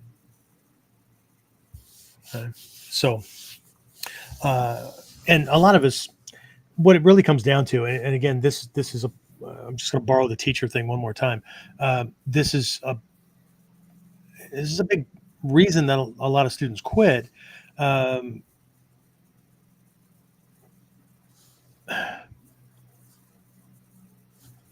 it's not, it is an understanding thing, but a lot of us, I can't speak for everyone, but a lot of us, you've been around for a long time, consistently training. Okay. We don't get that we're in the minority, like a super minority of human beings on this planet. If you are able to commit to something and stick to that thing for a long period of time, Hatsumi Sensei's suggestion is 10 years. That's a good try. Right? Through hardship, through difficulties, and you just keep on going, right? If you're able to commit to that in any realm, congratulations. You have found yourself in the 0.1% of the entire population, which means in the world for anything, but in the realm of martial arts, in the realm of Bujinkan, in the realm of whatever, right? Pick that group. You were in the 0.1%. Okay. Think about who started when you did and how many faces have you gone through. Same goes for friends. Same goes for, and this is any organization, any activity you're in or whatever. Okay? I look at pictures of like when I was, white belt, lower level green belt kind of thing, all those faces and stuff. Most of those people, man, they quit a long time ago. Not even close to being around, let alone being instructors. Jesus. All right. So here's the issue with being an instructor. We didn't have to be not convinced. We didn't have to be sold on things. We didn't have to be told like why a technique was important. We didn't have to be pre-framed or reframed about a technique that does have a level of difficulty, but we wanted to get ahead of the student and let them know, look, this is going to be difficult. We're going to take it step by step. We're only going to work on the first, like the entry and the catch. And then like, we want to make sure that's right first. Okay. So I'm letting you know up front, this is difficult. However, once you get it, you'll be able to do X, Y, Z. That's called a pre-frame if somebody's never experienced the technique before, or is kind of concerned because they just moved into another level and they've seen other people do things, right? Or they're concerned about getting hurt in class or being embarrassed or whatever, right? And I know, again, anybody's been through my Mikyo stuff and we've gone through the 6 realms, those personality types, right? Every realm thinks that their way of viewing things, trouble, successes, whatever, is the only way, and everybody else's is bullshit. It's an illusion. That's not, I mean, of course that's not reality, right? He's fooling himself. Meanwhile, in his realm, he thinks that yours is bullshit, right? It's the nature of ego, right? So, but if the person did have experience with that technique, and I go, okay, we're going to work on an omote onikudaki, and like this person has just been having like major trouble with it, or maybe he just moved into the area, he trained with somebody else or whatever, didn't go well. It's always been one that he's never been able to do. So as soon as I bring up the name, there's that, oh, fuck, just I've never been able to see that internal dialogue starts happening, whether it comes out of his mouth or not. That internal dialogue starts happening, and I need to get ahead of that, because if I don't, he's going to fuck himself up because he believes he's going to fuck up the technique. If he believes he can't do it, then guess what? It's a self-fulfilling prophecy. So I get ahead of it. So if I do the exact same thing for him, it's a reframe. So we're going to do this, this, and this. This is difficult, but most people's problems happen here. right? I'm not saying that it couldn't happen in other places, but if we get to here, right, this is almost self-working, right? It's not going to matter if you do it or he resists. It's going to blow that shoulder apart. Okay. So let's take it step by step, right? So and then again, once you get this, right, it's, you're going to have him, right? So again, I'm acknowledging the challenge that it is a difficult technique. I'm going to show you where you need to be at each point, not just a single demo. We're going to work this piece and then this piece. That's it for this class.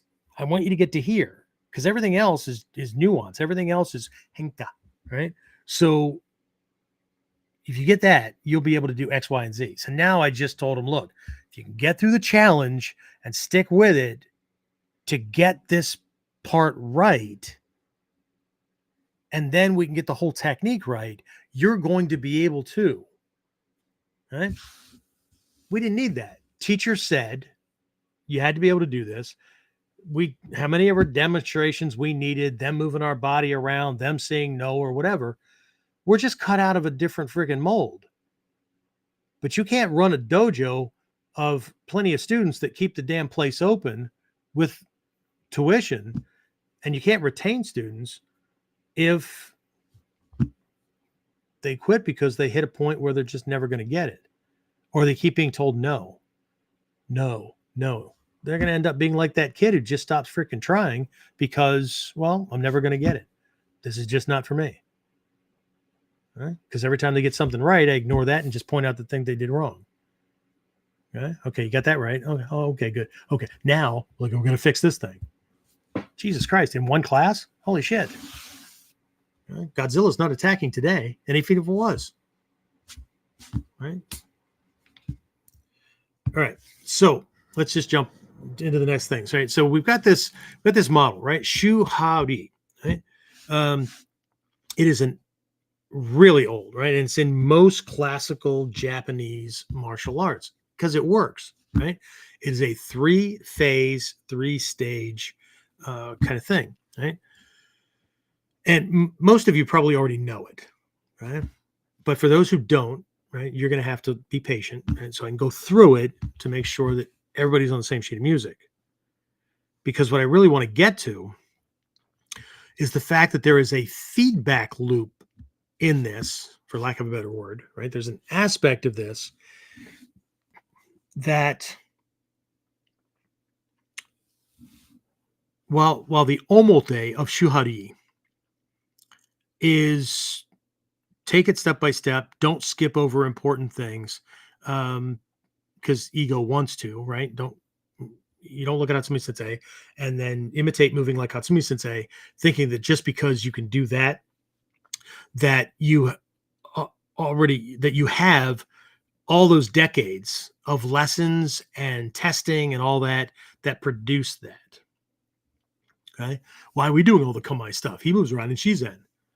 Yeah, because his timing, distancing, angling, and all that kind of stuff is freaking perfection. And so he doesn't need shields and shit like that in the way of his targets because they can't get at him anyway. Right? And he's not trying to think ahead with a technique and do it fast enough. He has no preconceived notions. This is a big element in the Seishin Teki Kyoyo. And again, I'm in that book. It's going to seem like, man, you really talk this stuff up, but there's just this small write-up. Yeah.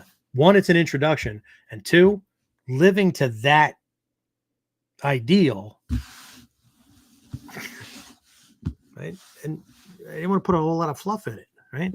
So, but he's not, his brain's working on a completely different level.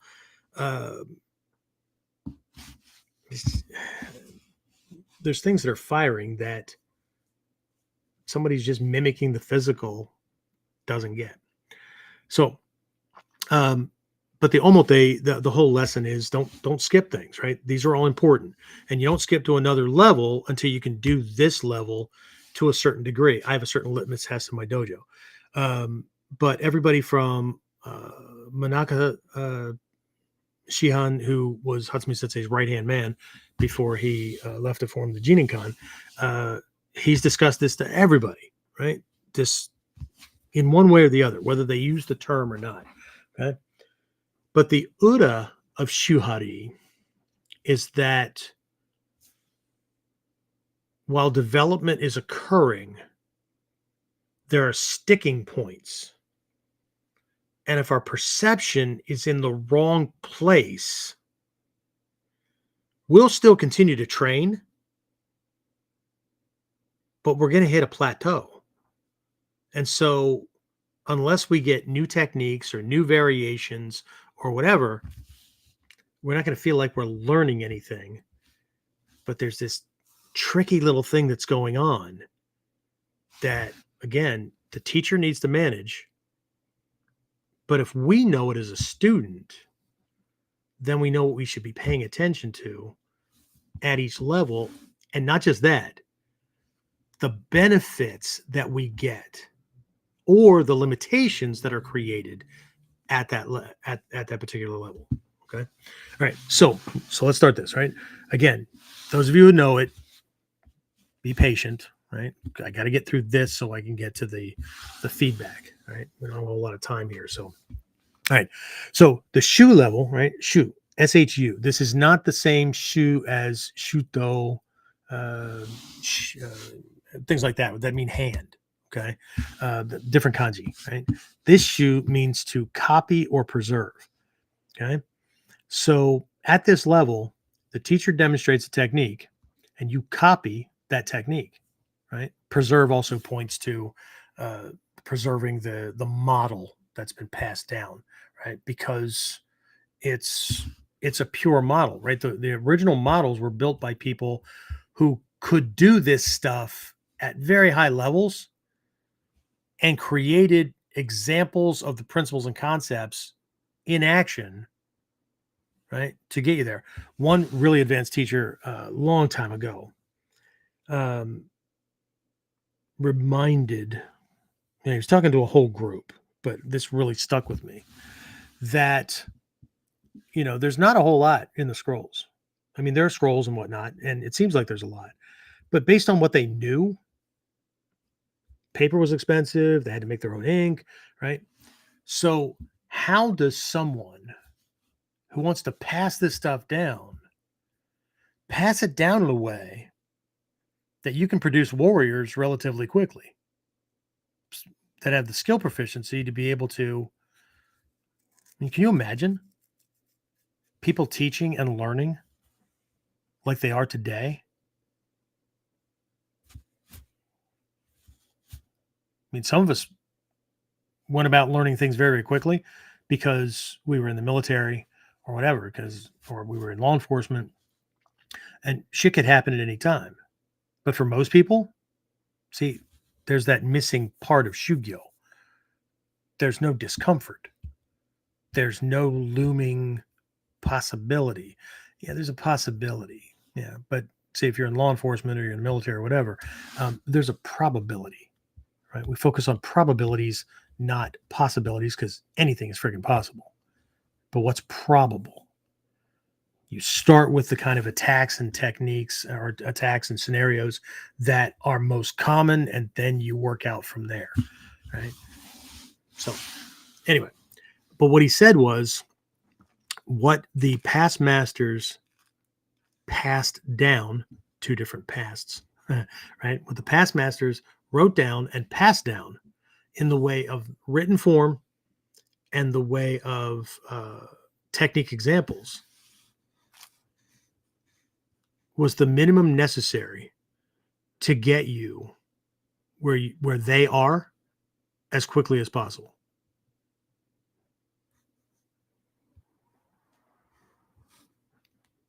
There's a lot in that.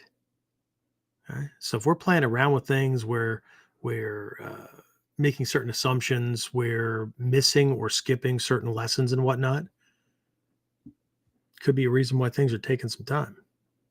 Could be a reason why there's confusion. Could be a lot of things. But what he said was, again, based on all these conditions, right? These people were able to do this thing, and they're conveying it in the scrolls and in technique examples and in stories and parables and whatnot, to be able to get you from where you are to where they were, right? Remember when they wrote it down, it was present tense for them, okay? As quickly as possible. Okay? And any good teacher tries to get students to a given level faster than they got there. Okay. Hopefully they've learned more than just like, the step-by-step way that they were taught it. But they learned how to describe it differently than their teacher did. Because there's certain assumptions we make, right? Okay. We know the teacher's skilled. We've seen it.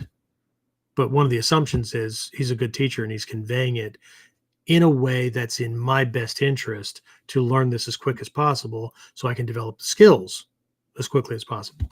Not the rank, the skills. Okay. This is just like when I go into a corporate setting or a company as a workplace violence consultant. Okay. Anything that has to do with security. Okay. Consultants, it's changing a lot, but when I first started in this, consultants got paid hourly, an hourly rate. Okay. Which is problematic. Okay. Because for me to make a decent living, right, pay the bills, support my family, that kind of thing, take a vacation once or twice a year, every once in a while,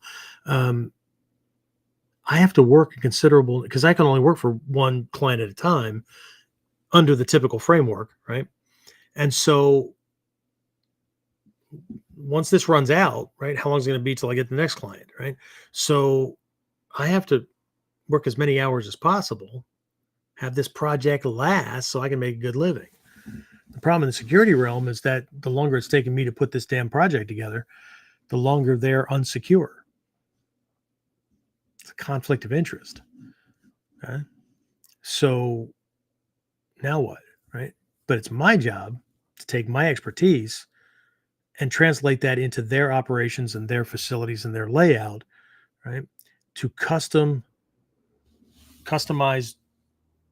what I know, right? So I can create a tailored end result, right? That fits them specifically. But I need to get it in place, at least different stages, as quickly as possible to secure them as quickly as possible. But if I do that,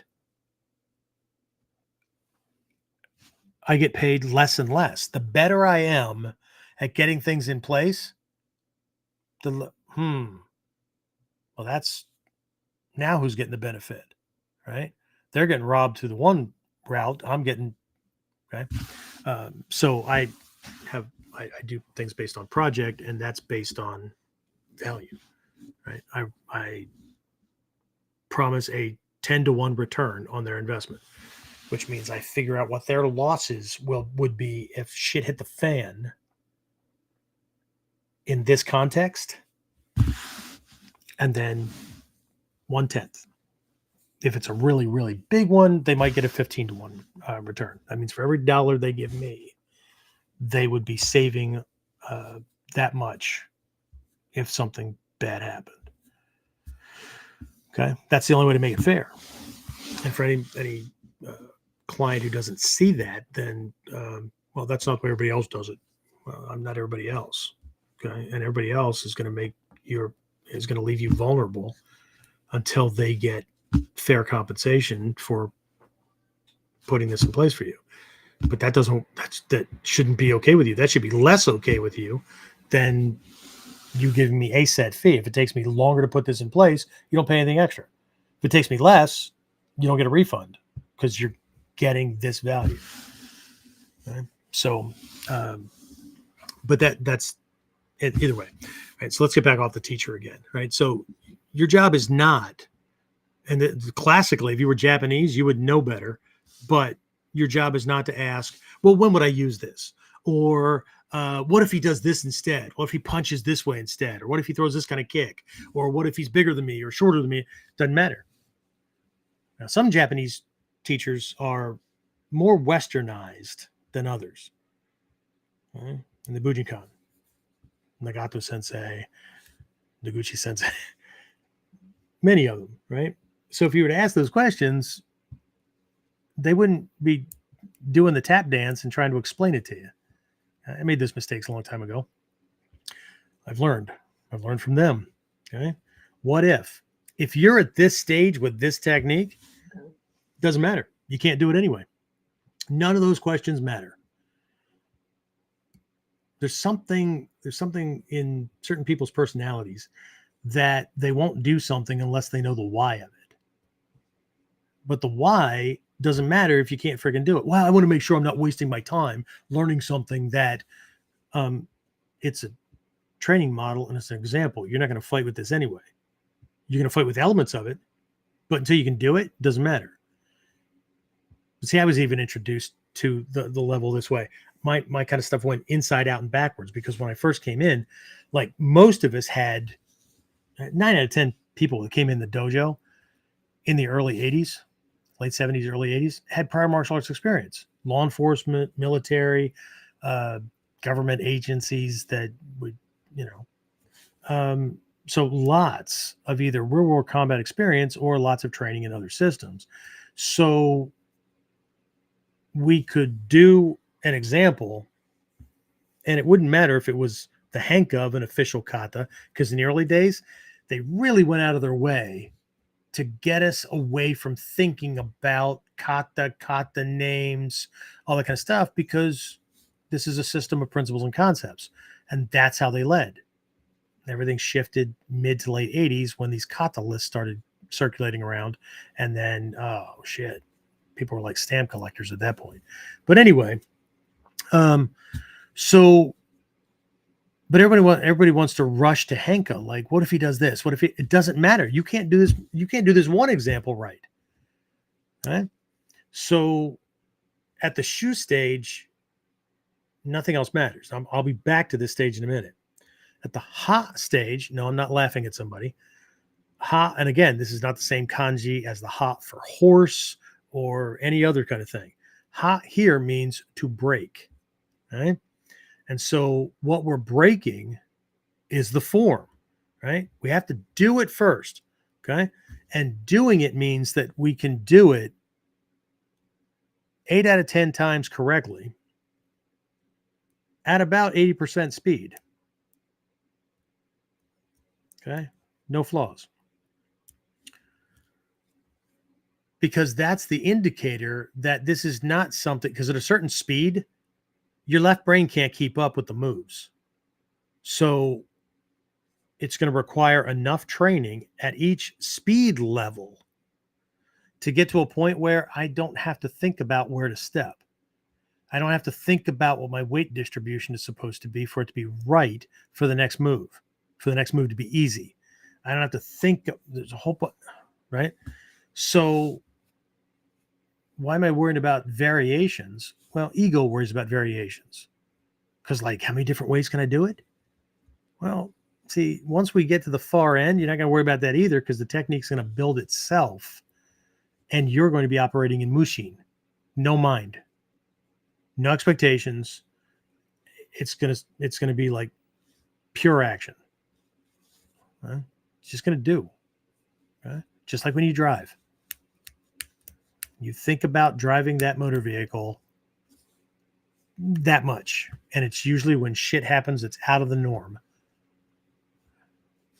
or you get a weird sound from the engine, or there's a weird vibration or whatever, right? Then your mind goes to that. Otherwise, just going to the store. I'm just driving on patrol. I'm just picking up the kids from school. Me and the vehicle are one. Give no thought to this. I give no thought to the road unless I'm in a different area and I'm following GPS or map instructions. I've never been here before. Now you're using a different function of mind. Okay? Very different. Okay. But the HA stage is not just breaking things up for the sake of breaking things up. It's to break things up so that you understand the principles and concepts that in use, and how you're controlling the bubble, how you're controlling the narrative, how you're resolving this situation the same way. Because for something to be a henka, a true henka, okay? Because there are henka, or there's hen, like Thai hen, to change, right? It's different where this technique is no longer working, so I let go of that one. Sutemi, I sacrifice a bad position or a good position for better, right? And so I change, right? Because if I was trying to take this guy down on his face to get him into cuffs, and everything drastically changes, but I need to maintain control, and I just at least need to get him to the ground. And instead of doing a ganseki, it turns into an osoto, and I take him down onto his back. Okay, well, I got him down, and I did change, and there was a henka-like kind of thing, but that's more adapting to the situation, because what I just did not put him where I intended for things to go more smoothly, right? Now I'm going to have to apply something like Dogaish or whatever to flip his ass over onto his face, which is where I needed him to be, to get him cuffed from behind, right? Or to restrain him in an Ogyaku or something like that, right? Because of the way the body's built. So the reason we're breaking things is so that we can understand the principles and concepts that are driving everything. Okay? So yes, you can do lots of different things, but the point of this training is to get to a point where you need to handle things a certain way, and you need to be able to adapt to him. Okay? At the SHU stage, where you are copying technique, it's all about you. I know you have a partner throwing something at you, okay? But it's very controlled, right? He doesn't throw whatever punch he wants. There's a punch or a kick or a grab or a setup or whatever that's how the teacher demonstrated. So it's they're not doing anything to jam you up, or they shouldn't be, right? Because you're not there yet, right? And the cool thing is the more you go down through your Shugyo and the more you work this process, the quicker you can get through the SHU stage to get to the henka stage, to get to the next stage, because your abilities are expanding. And that therein lies a problem. But that didn't sound like a problem. Yeah, there's a problem in there. Anyway, so the henka stage is about him. The ha stage is about him. How is he coming? What's his speed? What's his timing? Right? When's the best time for my uke nagash or my uke uch or whatever to catch him, to land, to begin touching his body, so that his flinch response doesn't retract the arm, but he hasn't hit me, or the punch hasn't run its course and he's already starting to relax. But for the technique I'm working on, I need his arm in what position? Where's the best time? What's the best angle? That kind of thing. What makes this work to catch that thing? Right? Why is this variation happening? Right? So things start to become more not scenario based, they become more contextual based on the type of attacker, his timing, his height, his reach, those kind of things, right? So we're learning adaptation, okay? In the SHU stage, we're learning conformity, and I know how bad that is for the personality types I normally deal with and that do really well in this art, right? But we're learning what the art has to teach. We're learning what these past masters, right? So in the SHU stage, a kata is an expert role model. You want to be an expert, you fucking do it this way. If you don't want to do it this way, then go someplace else where they're doing stuff that you in your wise, enlightened state who can already manage all situations, already know is correct. So go there. But that's not how we do things, right? We go based on preference, right? So, but uh, it's an expert role model. Now, there's a little bit of gray area between Shu and Ha because there's a transition. It's kind of like when you learned how to drive. You went from being somebody who was learning how to operate the vehicle and learning how to navigate the roads and to slow and stop and all these kind of things. And you just did that.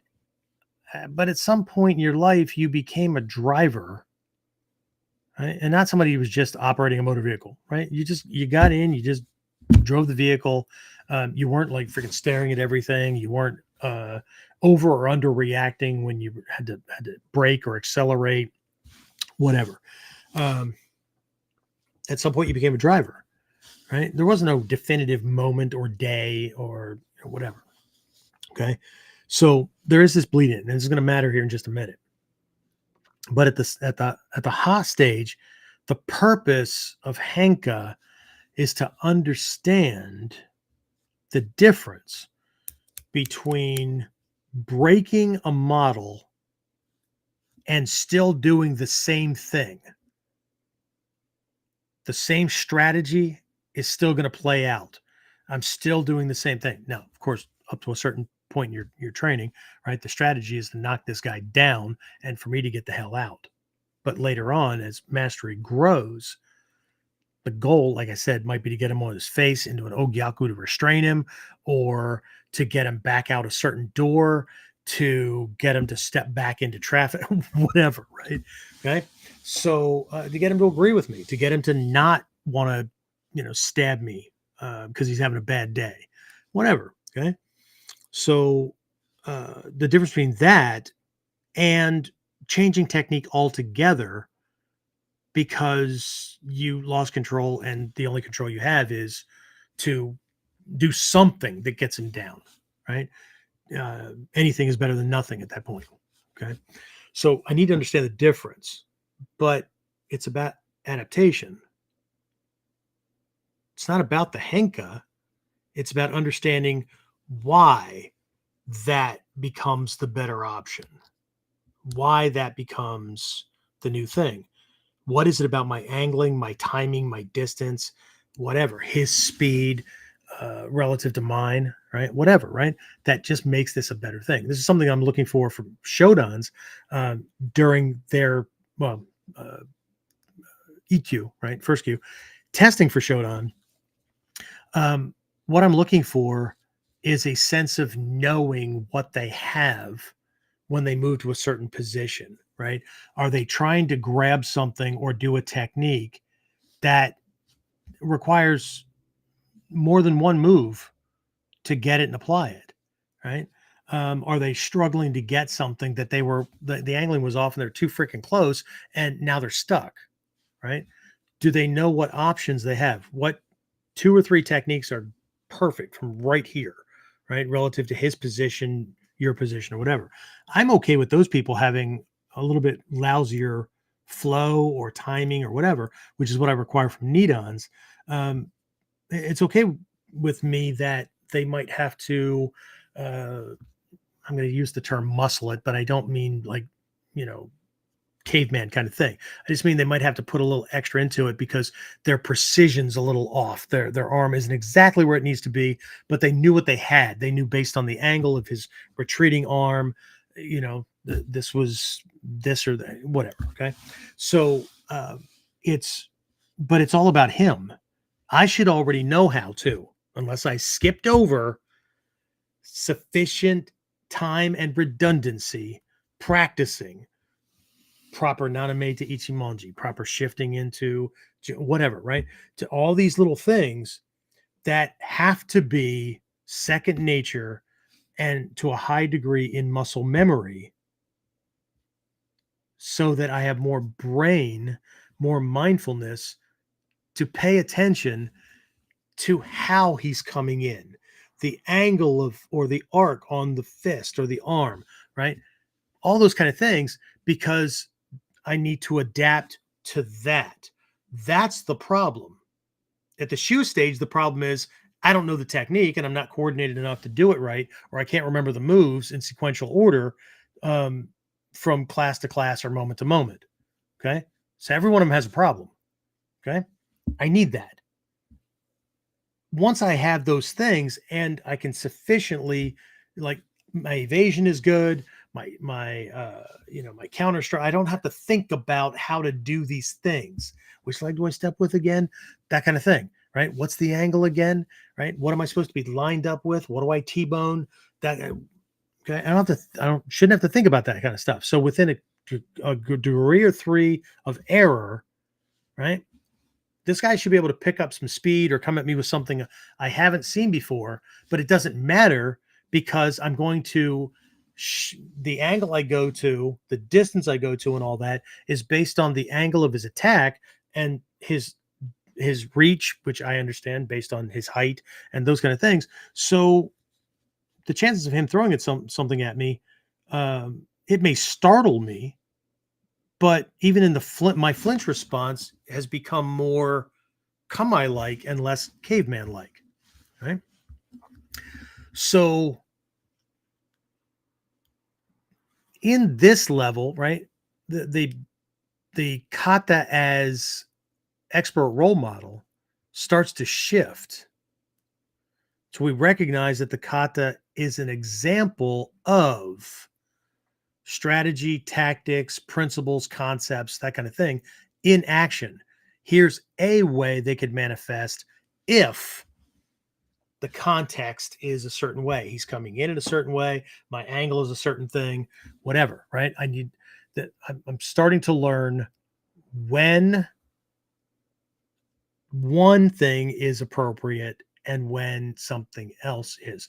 I'm learning when, and again, when I say kata, it could be a henka. It could have been a variation my teacher gave me. Doesn't matter. If he demonstrates it, I'm duplicating it, right? But I start to understand when I have the technique and when I don't, which is critical. Because if I try to do the next move on something that I don't have, I'm not lined up for, I need extra time to get there. There's going to be a huge tell because he can see it coming, all that kind of shit. And I do it. Well, that's learning to be stupid. Right? Yeah, but it's the style. No, this is not a style. This is a science. Right? So, and jutsu can be translated a whole bunch of different ways, but style is not one of them. Right? So anyway, but I'm learning to adapt, and I'm learning when I have something and when I don't. And then when I don't, what do I have? Okay. Because I also learned that any failed technique, any error, misjudgment, shift in angling, whatever, anything that would make a technique not work, it's not a failed technique. It's the setup for something different that will work. And if I end up in a position where nothing will work, or I don't know what will work, that's why we teach leaping, rolling, stepping, all kinds of things to kami. You just bail out the kami and reset the fight to 0. He has to start again. Okay. So it's just like, having a boyfriend, girlfriend, husband, wife, whatever, and then you don't. Now you're back in the dating world and you got to start all over again. And nobody wants that, which is why people struggle and cling to things. Okay. Anyway, so, and then the third stage is ri, R-I, right? It's not the ri of shundi, which is an aspect in the Seishin Teki. There's a whole bunch of things like that. The ri here means to transcend, to go beyond, right? So this is the stage. When people are at this stage, this is who Hatsumi Sensei is talking to when he says you need to throw techniques away. A whole bunch of people heard that and were like, well, why bother to learn them? He said throw them away anyway, so fuck it. Okay? Why do you throw away something you never learned or you don't own? Right? Forget technique. Well, how do you forget something you don't know? And once it's in muscle memory, what he's saying is stop clinging to it, right, as some kind of basis. You can pull it back out, dust it off, go through it, right? Apply other principles and concepts or other things that you've you've done, right? To see if there's something else in there that you're missing. I've been around for this amount of time, so I'm going to go back and look at techniques I learned at this level way down here, because I only had so much time in training, only so much understanding and knowledge, coordination, all kinds of stuff, right? So now that I've gone through all this other stuff and learned other things, when I go back and do this, what do I notice? What was I missing before? What will I now automatically apply that will make the technique better? Because if I'm still doing the techniques that I learned 10 years ago, the same way I learned them 10 years ago, I better be freaking teaching a class of people at that level. Because if I'm still doing them because that's the way I do them, I haven't learned much, or I haven't developed much, or there's a disconnect somewhere. Okay. So he is transcending them because you don't need them anymore as a learning model. And it's really easy to forget them, because if you've gone through the Ha stage correctly with Henka, right? And the Ha stage from the Gyoko Ryu and Takama Sensei's lessons, this is the Kyonapo principle. Okay. It's not the list of techniques. It's you take your technique and you make 8 variations. And I know people nod. Oh, I know this one, Sensei. Yeah. Have you done it? And what I mean is, have you applied the principle, not just sometimes, but you've done it. You've made 8 variations of each variation. You only need to do this like 2 or 3 levels deep, because you'll be freaking busy for a long time. But what ends up happening is, a certain point, that kata, that original model, just becomes one possible option among how many freaking options. Ego can't hold on to them. So what ends up happening is you end up getting more and more into this void level, this zero state that Hazumi Sensei talked about, where I won't know what to do until I get there. So, but what I do know is that I've got a full toolbox, right? I'm good to go, right? It's a repairman showing up at your house, and they got all the tools they could possibly need, because they know what the problem is, right? They know, right? It's at least they know it's a pipe, or they know it's the toilet, or they know it's a dishwasher, whatever. It's not the guy that shows up to fix something and goes, oh, you have some tools I could borrow? Okay. That's like expecting that your uke will always do what you want, or the bad guy will act like your uke and give you a pass on things that you're not paying attention to. Okay. So anyway, right. So the whole idea is we start with form and we end up with this, the term in Japanese is formless. That I'm using English, but it doesn't mean that there's no form to it. It means that you are not basing everything on a predefined expectation or anything like that, that if he knows it, he can screw you up. Okay. So you just you're able to do things without thinking it through, without pre-planning. Whatever he does is perfectly okay with you. Okay. It's okay. Because whenever you throw at me, and that's actually one of the meanings, right? For those of you on audio only, Spotify later, Apple podcast, whatever, I'm taking up a Jumonji, right? At least with the upper body, that's what they can see. This Jumonji, right? The feeling in Jumonji is whatever you throw at me is fine, because I can deal with it. Because I've created 4 equilateral triangles. I'm equally open and equally closed all the way around. Okay. And I know based on the way I'm sitting, based on the way my camera is, this hand looks higher, but it isn't, right? My fists are in front of my shoulder pockets, and this crosses over where my heart is, right? I'm equally protected, but he can come from any direction. He can come in any way. Now, that starts off in Jumonji no Kamae, but it should be eventually it extends universally, right? To all of our Kamae. Whatever he throws at me is okay. Whatever you throw at me is perfectly fine, because he's going to do him. Okay? Then later, when you go to the Uda stages, you slip to the dark side, so to speak, right? It's your second half of training, where you start manipulating and influencing people.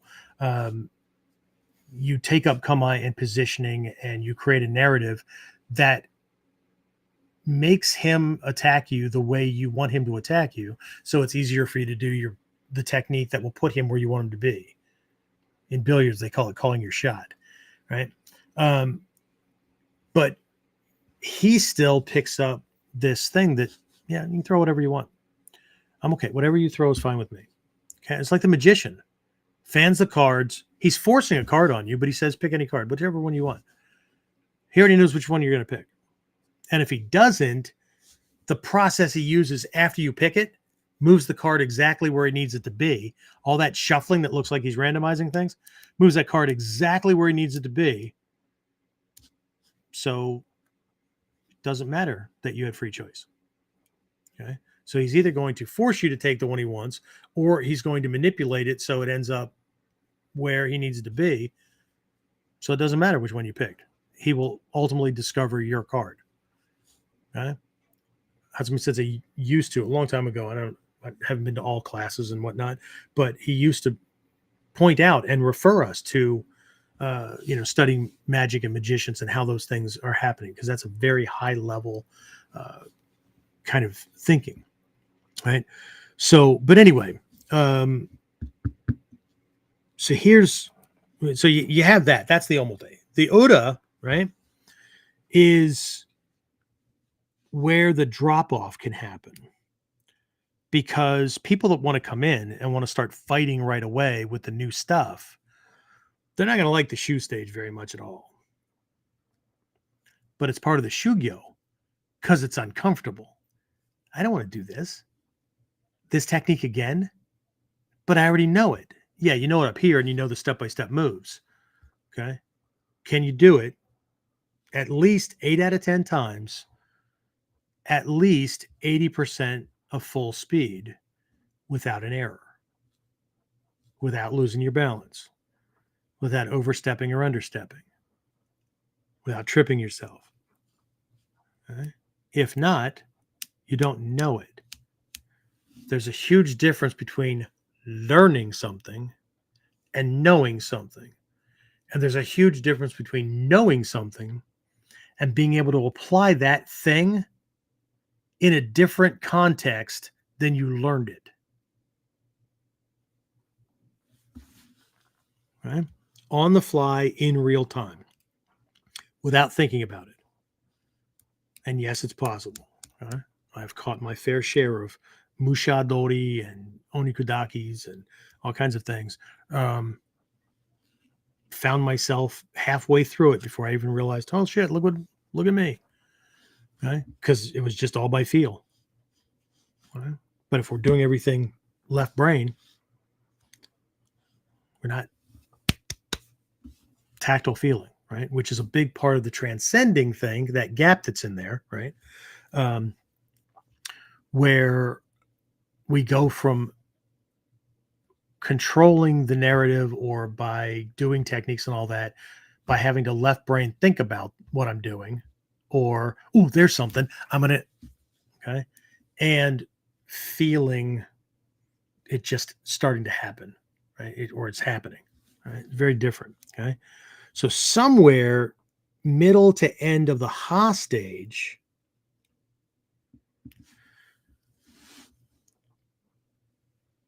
early Ri stage, kata go from expert role model to example of principles and concepts in action to bad habit breaker. Okay?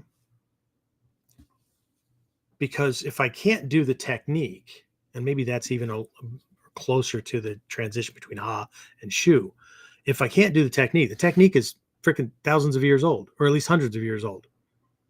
We know that it works because it's been used again and again and again. This stuff was developed during the Sengoku Jidai Warring States period, for God's sake, or the early to middle Edo period, where bad shit was happening all the time. Stuff that didn't work died with the people that tried to use it. So anything that we're learning today has worked again and again and again. Cool stuff. That's good news. Okay.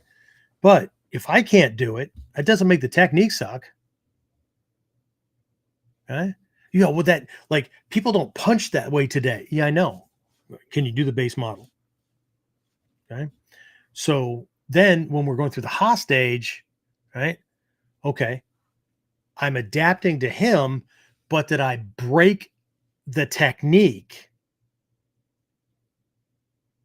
and or misapplied it, and now it's broken, right? So it's not the technique, right? One of the bad habits that people have is thinking that their technique that's designed to handle certain types or certain lines of attack or whatever will work against any attack.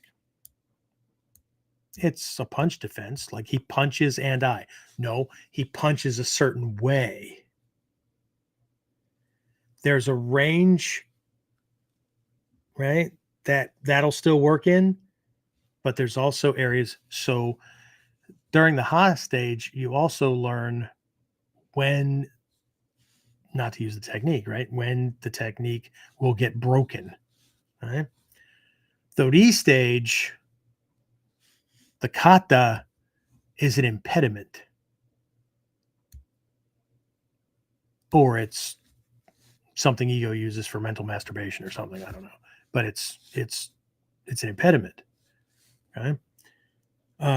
In Mikyo, there's this analogy of suffering being like a thorn stuck in your hand, right, in the palm of your hand. And the teachings are like another thorn that you break off, right? And you use that to dig out the thorn of suffering. But after you do that, you throw them both away. There's a stage, see, it's the same thing Hatsumi says, throw it away, right? But ego, if we're not careful, ego wants to hold on to that shit. Okay. But the reason we throw away the thorn that dug out the original one, right? All medicines are poisons, right? But it was an expedient. We had a MacGyver or a James Bond moment. I don't have shit. I don't have a knife or what. Okay, you dig it out, get rid of it. Okay. Throw them both away. Okay. I don't need to carry around the damn, the thorn that was my medicinal thorn, because I have the knowledge and skill set to break off a thorn from a different bush should I need to dig out another thorn out of my hand. I don't need to carry it. And two, if I carry it around with me, it'll probably stick me, right? How do you, if you overdose on medicine, there's supposed to be a cure, but all medicines are poisons. How do you cure yourself from messing yourself up with you can't take more medicine to fix it, although lots of people think you can. Anyway, so that's the normal transition for every technique, for every skill. So again, we talked about what's necessary at each level, but here's where the problem comes in. Again, new students who want to get right to kicking ass, right? This shit's boring, right? It's cool for a little while, but right? Which is why instructors need to be good at disguising repetition. So, right, how many different ways can you have a student practice stepping back into Ichimonji? Well, we can do right side, we can do left side, we can do straight back, right? But then we can work the other spokes on the Kyonopo wheel, straight forward, turning to face the opposite direction, step, whatever, right? I could have them go into a roll and come out into Kamae. I could have them go into a roll, come out facing the direction they came from, because that's probably why we freaking rolled in this direction. We rolled away from danger, unless I'm in commando mode, in which case I'm rolling to close the distance quickly. Either way, right? But how do we do it, right? In our classes, we have students work on pockets of things, and we change to another technique, right? Or another skill set so that they're not working on the same thing all class because they're American and not Japanese. So, but they can get bored, right? But here's the other thing that happens at this level, right? Students are like enamored by every technique because it's new, right? And this happens a lot. This happens at all levels too. We learn a new kata we've never seen before, ooh, right? Okay. So we're willing to spend some time on it because I got to get it right. But here's the thing for new students, and this is why it changes as we go forward, right? In our own personal development, this is not the SHU HA RI of the techniques. This is as our Shugyo goes, right? Our ability or our need to do repetition with a given technique for the same amount of time diminishes, right? Because all techniques are made of the same freaking elements, so that shouldn't take much, right? Getting through the Ha stage, same thing, right? We get to transcend much, much faster. But in the beginning, the kata to the new student, the kata is the point of the training, right? The kata it's the thing. The kata is the lesson or the henka or whatever the move is, right? It's the lesson, right? And all these lessons are big, okay?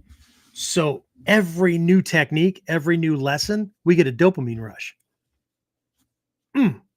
Right? It's new. It's cool. Look, okay? Go through the Ha stage. Every new variation. Ooh, that was tricky. Ooh, I like that one. Oh, see, dopamine, ding, ding, ding. Okay.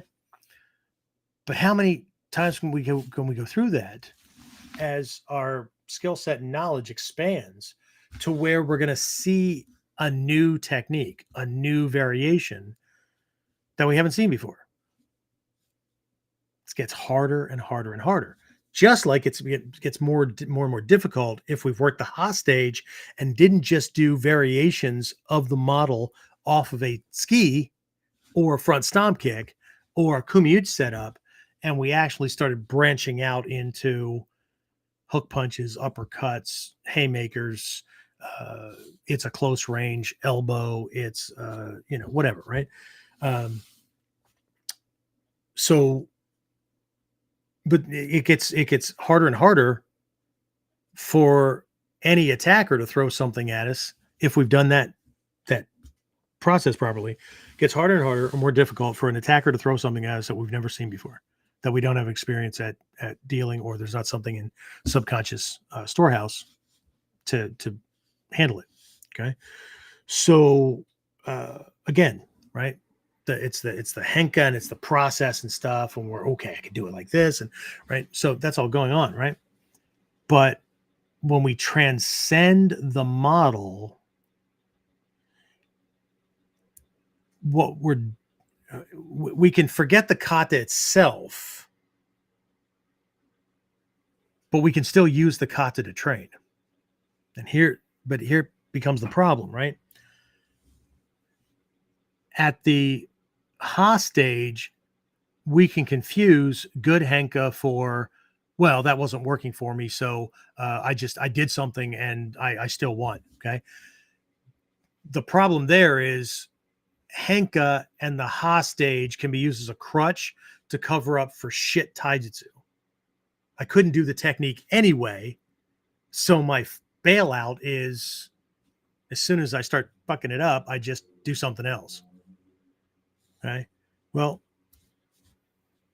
okay, as long as you don't get caught with your pants down, because the reason it's not working is because your angling, your timing, your stability, whatever it is, right, is not right. And hopefully somebody doesn't catch you, right? An attacker doesn't catch you on purpose or by accident at the right time when that shit mistake pops up. Okay. So, but either way, right? At the re stage, the problem is there's no more big lessons.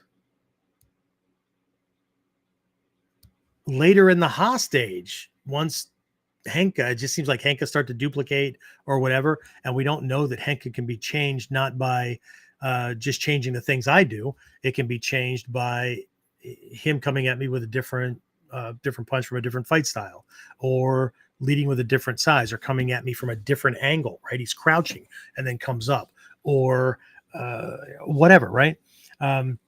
Or we change the scenario, right? We're going to do the technique between two parked cars. We're going to do the technique not in an open dojo. We're going to do it on uneven ground. We're going to do it, wearing heavier clothes or footwear or whatever, right? Henka, there's that hostage and that Henka thing is quite dynamic, right?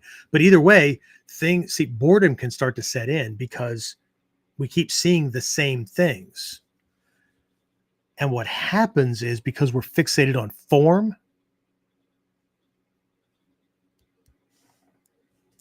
we think we know everything. Now, I know we can say, I know I don't know everything. That's why I keep training. But it's this relationship with kata, right? Because I'm telling you, in the restage, after you've thrown kata away, you can still use kata. That now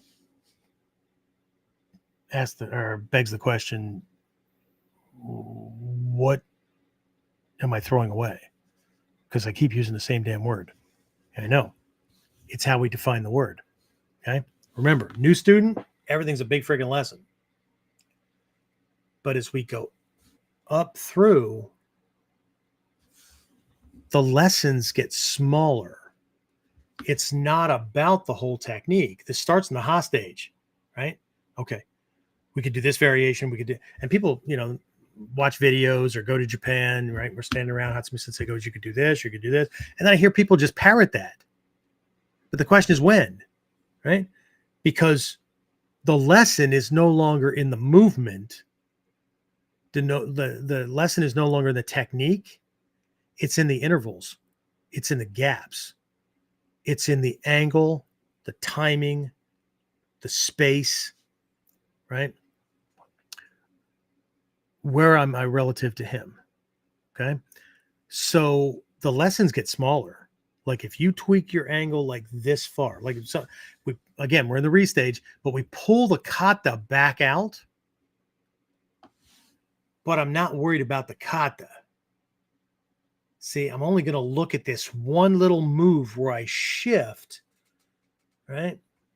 And if I can get him to be like right here and catch him from underneath as my arm comes out, I now, in one movement of bringing my arm up to kamae, not flailing for a big uke nagashi or uke uchi or whatever, right? I bring it up from a certain angle into kamae. My arm scoops his on two angles at the same time and lifts and moves him. Brings him up and takes him outside. Oh, check that out. Okay. But see, if I'm still fixated on the kata, and I've done that kata before. Okay. Or I see this and I go, oh, that's mildly interesting. Okay. That's cool. Okay. No. At the lower stage, at the SHU stage, the lessons are really big. But to that student, the lesson is for this kata. The lesson is for this lesson. They don't cross over. For somebody, after they've gone through that hostage into the restage, it's these little tweaks that can make a huge difference, but it doesn't just make that technique better. That little thing can be applied across what? 50, 60, 70% of my techniques, but make that one little timing change. I gain more control, or I take him at a better time, or whatever, right? It's not about the kata that I was working on where I learned it, or the variation the teacher gave me about this thing. So for the beginner, the lesson's huge, but its application is small. It's applied to this technique. To the person at the other end, the lesson is small, but its impact is enormous. It's global. But if they don't know that, as the techniques get smaller and smaller and smaller, and those, say, the dopamine's not being triggered, right? You show me one little thing that makes a huge difference across all kinds of things, dopamine's back, right?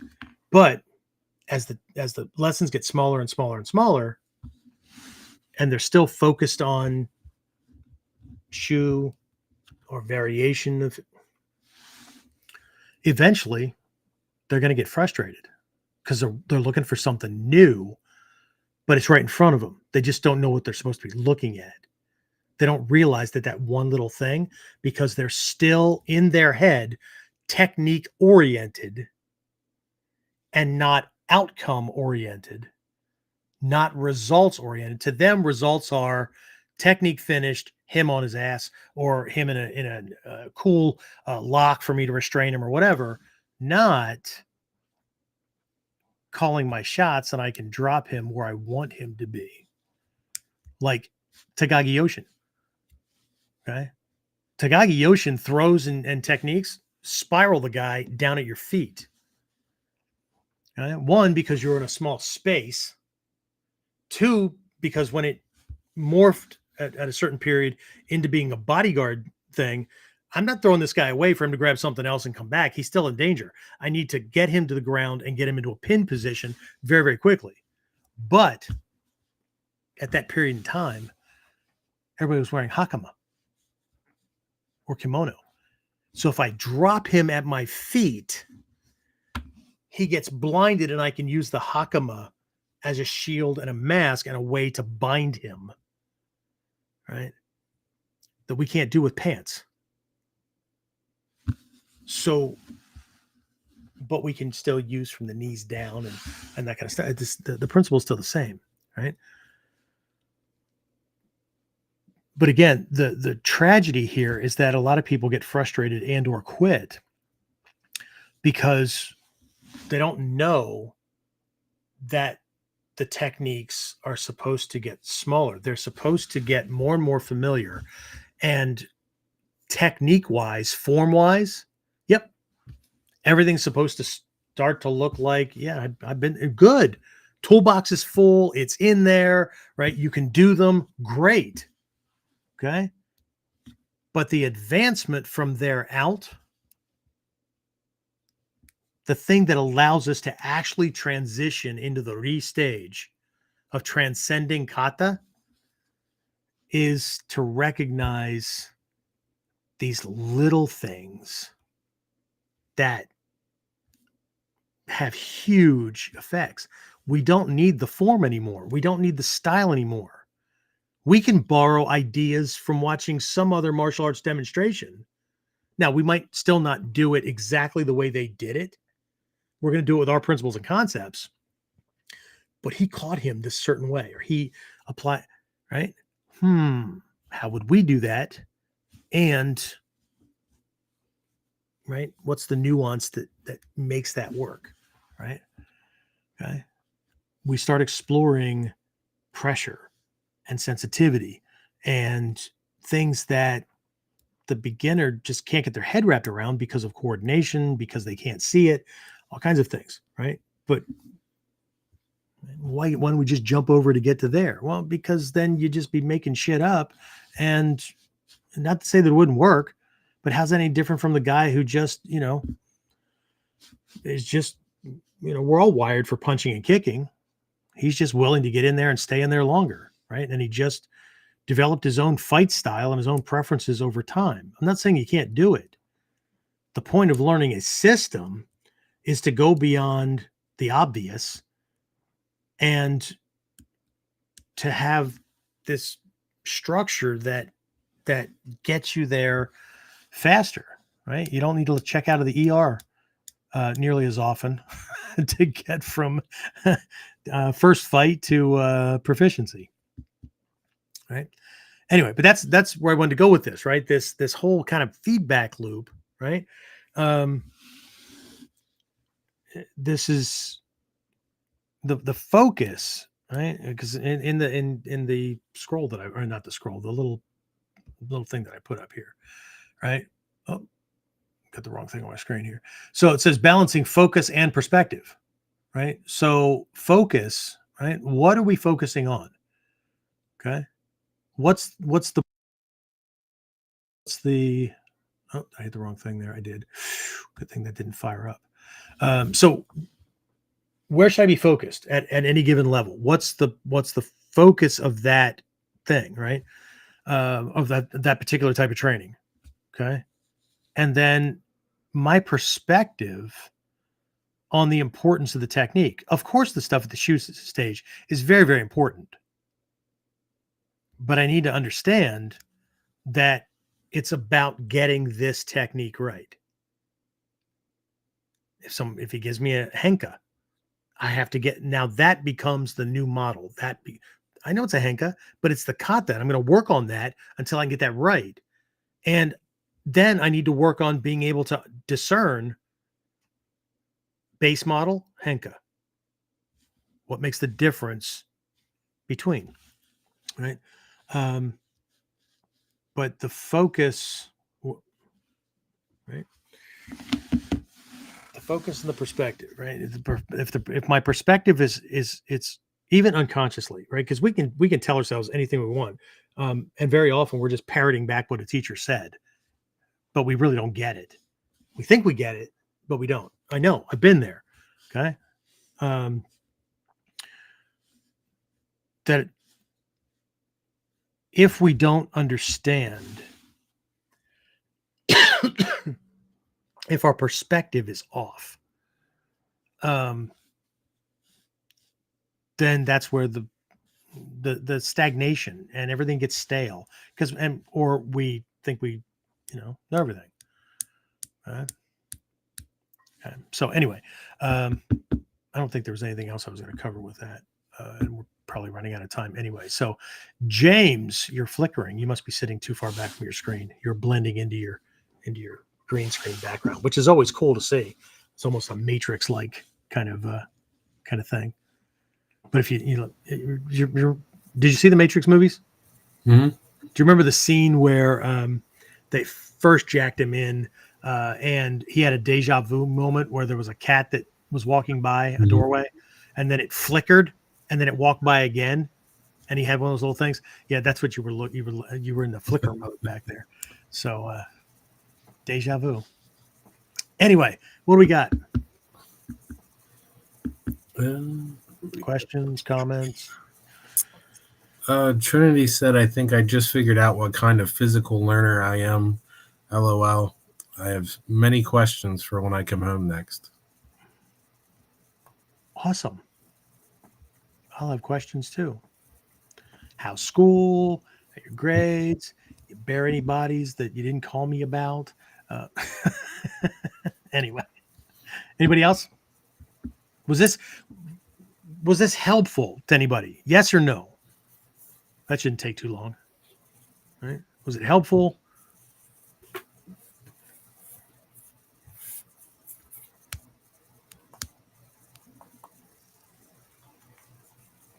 You're not going to find this in a technique description, right? It's just a place to start. The Densho are just a place to start.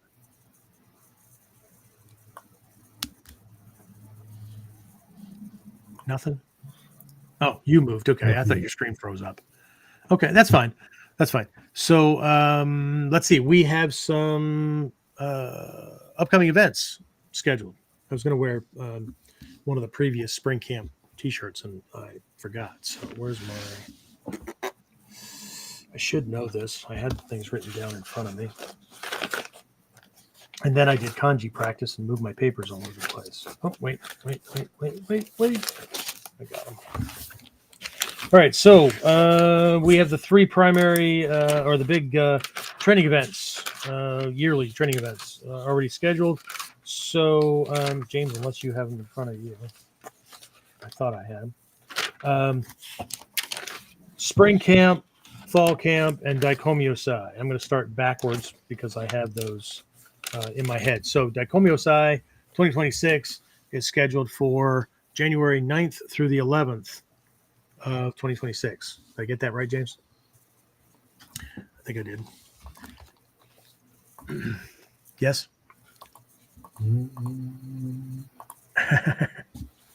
I'll have stuff up on the website here by the end of the week.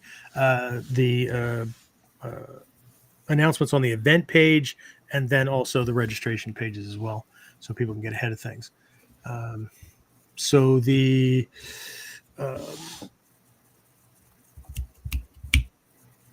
fall camp, backing up. Fall camp is the weekend of the, did I get that right? 17th? Is that right? Sounds right. Of October. Yeah. So October 17th, 18th, and 19th. Yeah, because I get back from a, no, that was in May. All right. So, yeah, 17th, 18th, 19th. And then spring camp, get back here, is it May 11th? It's Mother's Day. Yes. Is that Mother? Okay, so May 2nd through the 4th. Is it? That's right, because I leave on the 18th to go away, right? So yeah, okay.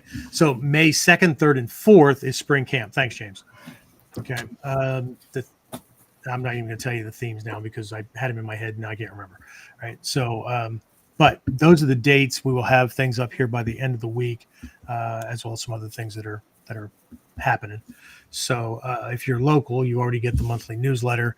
If you are not, and you're on the email list, then you'll get these announcements when they get sent out. If you're not on the email list, James can pop there in the chat the URL to get signed up, at least for the KUDEN podcast. We have one for KUDEN podcast. We have one for Whiteboard Wednesdays, whatever. Get on just about any list, and unless it's something specific to that, you'll get notified about other things as well, especially big things like seminars and whatnot. So the KUDEN podcast, is that the one? Is this the one we're using with the hyphen or not the hyphen? I think it's without. Okay, so it's onlineninjaacademy.com/KUDEN podcast, just straight through, right? And then there's a bunch of past episodes on that screen, and there's also a way to sign up to get on the list, so that one, you get early notifications or reminders about these things, so you don't forget, and two, you'll get information about training and whatnot. Okay, all right. So I covered a lot during this one, right? So the Shugyo, Musha Shugyo, SHU HA RI, and that weird little trap that happens if our perspective or our perception is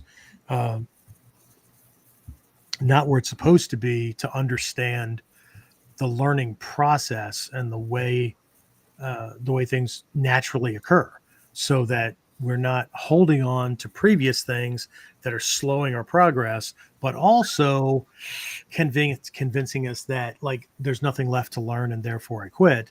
And that's why people they'll learn a bunch of this stuff and then they'll jump over to another martial art, right? Start again at white belt because all the lessons are big again, because they don't recognize that the kata or the henka or the form isn't the lesson, it's a reflection. In the beginning, it's a lesson, right?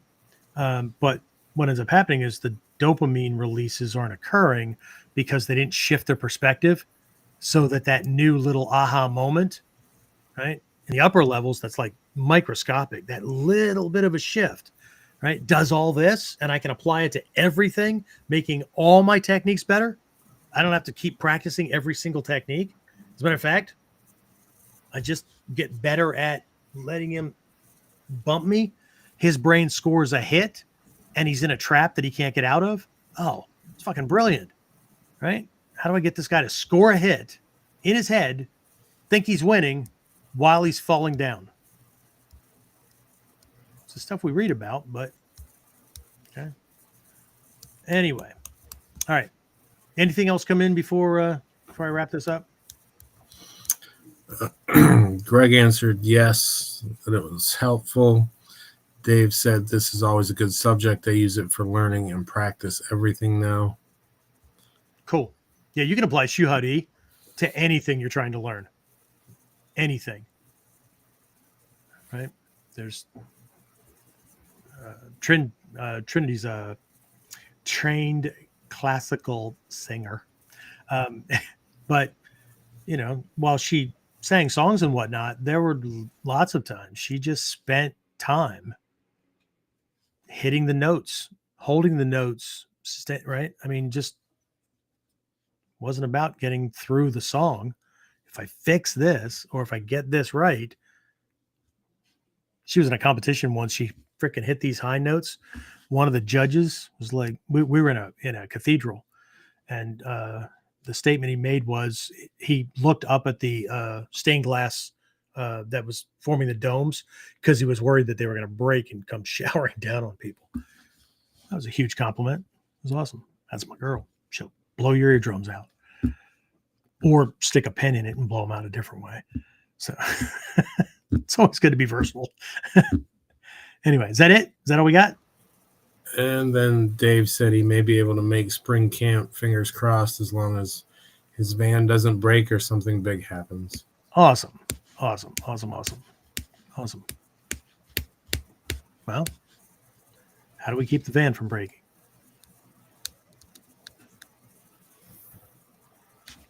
Stop buying. I don't know what to... Anyway, it's all good. All good. All right, guys. I'm going to go ahead and wrap this up. I will talk to everybody again next time on KUDEN. Get more of KUDEN Radio. Subscribe through your favorite podcasting site or join our clan of serious modern warriors at online